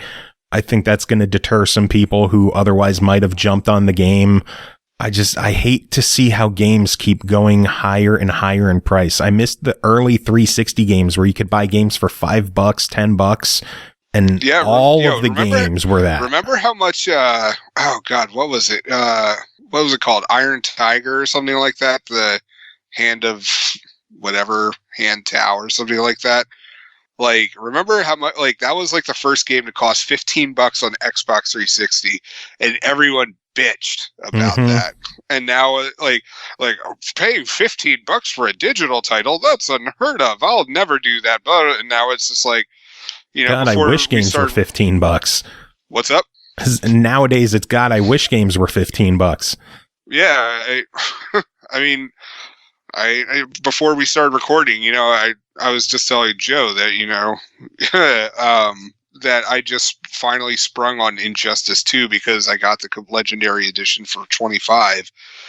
And it's just like, yeah, no, like something like this, yikes. Yeah. Oh, well, still a fun game. Just got to wait for a sale. Yeah, definitely. Awesome. Well, that is it for this episode. It has been yet another long one. Thanks, Jacob, for being here. Thanks to Tim for coming on, doing his thing. Thanks to the Partycast crew of Cole, Pernell, and Chris for coming on, doing their thing as well.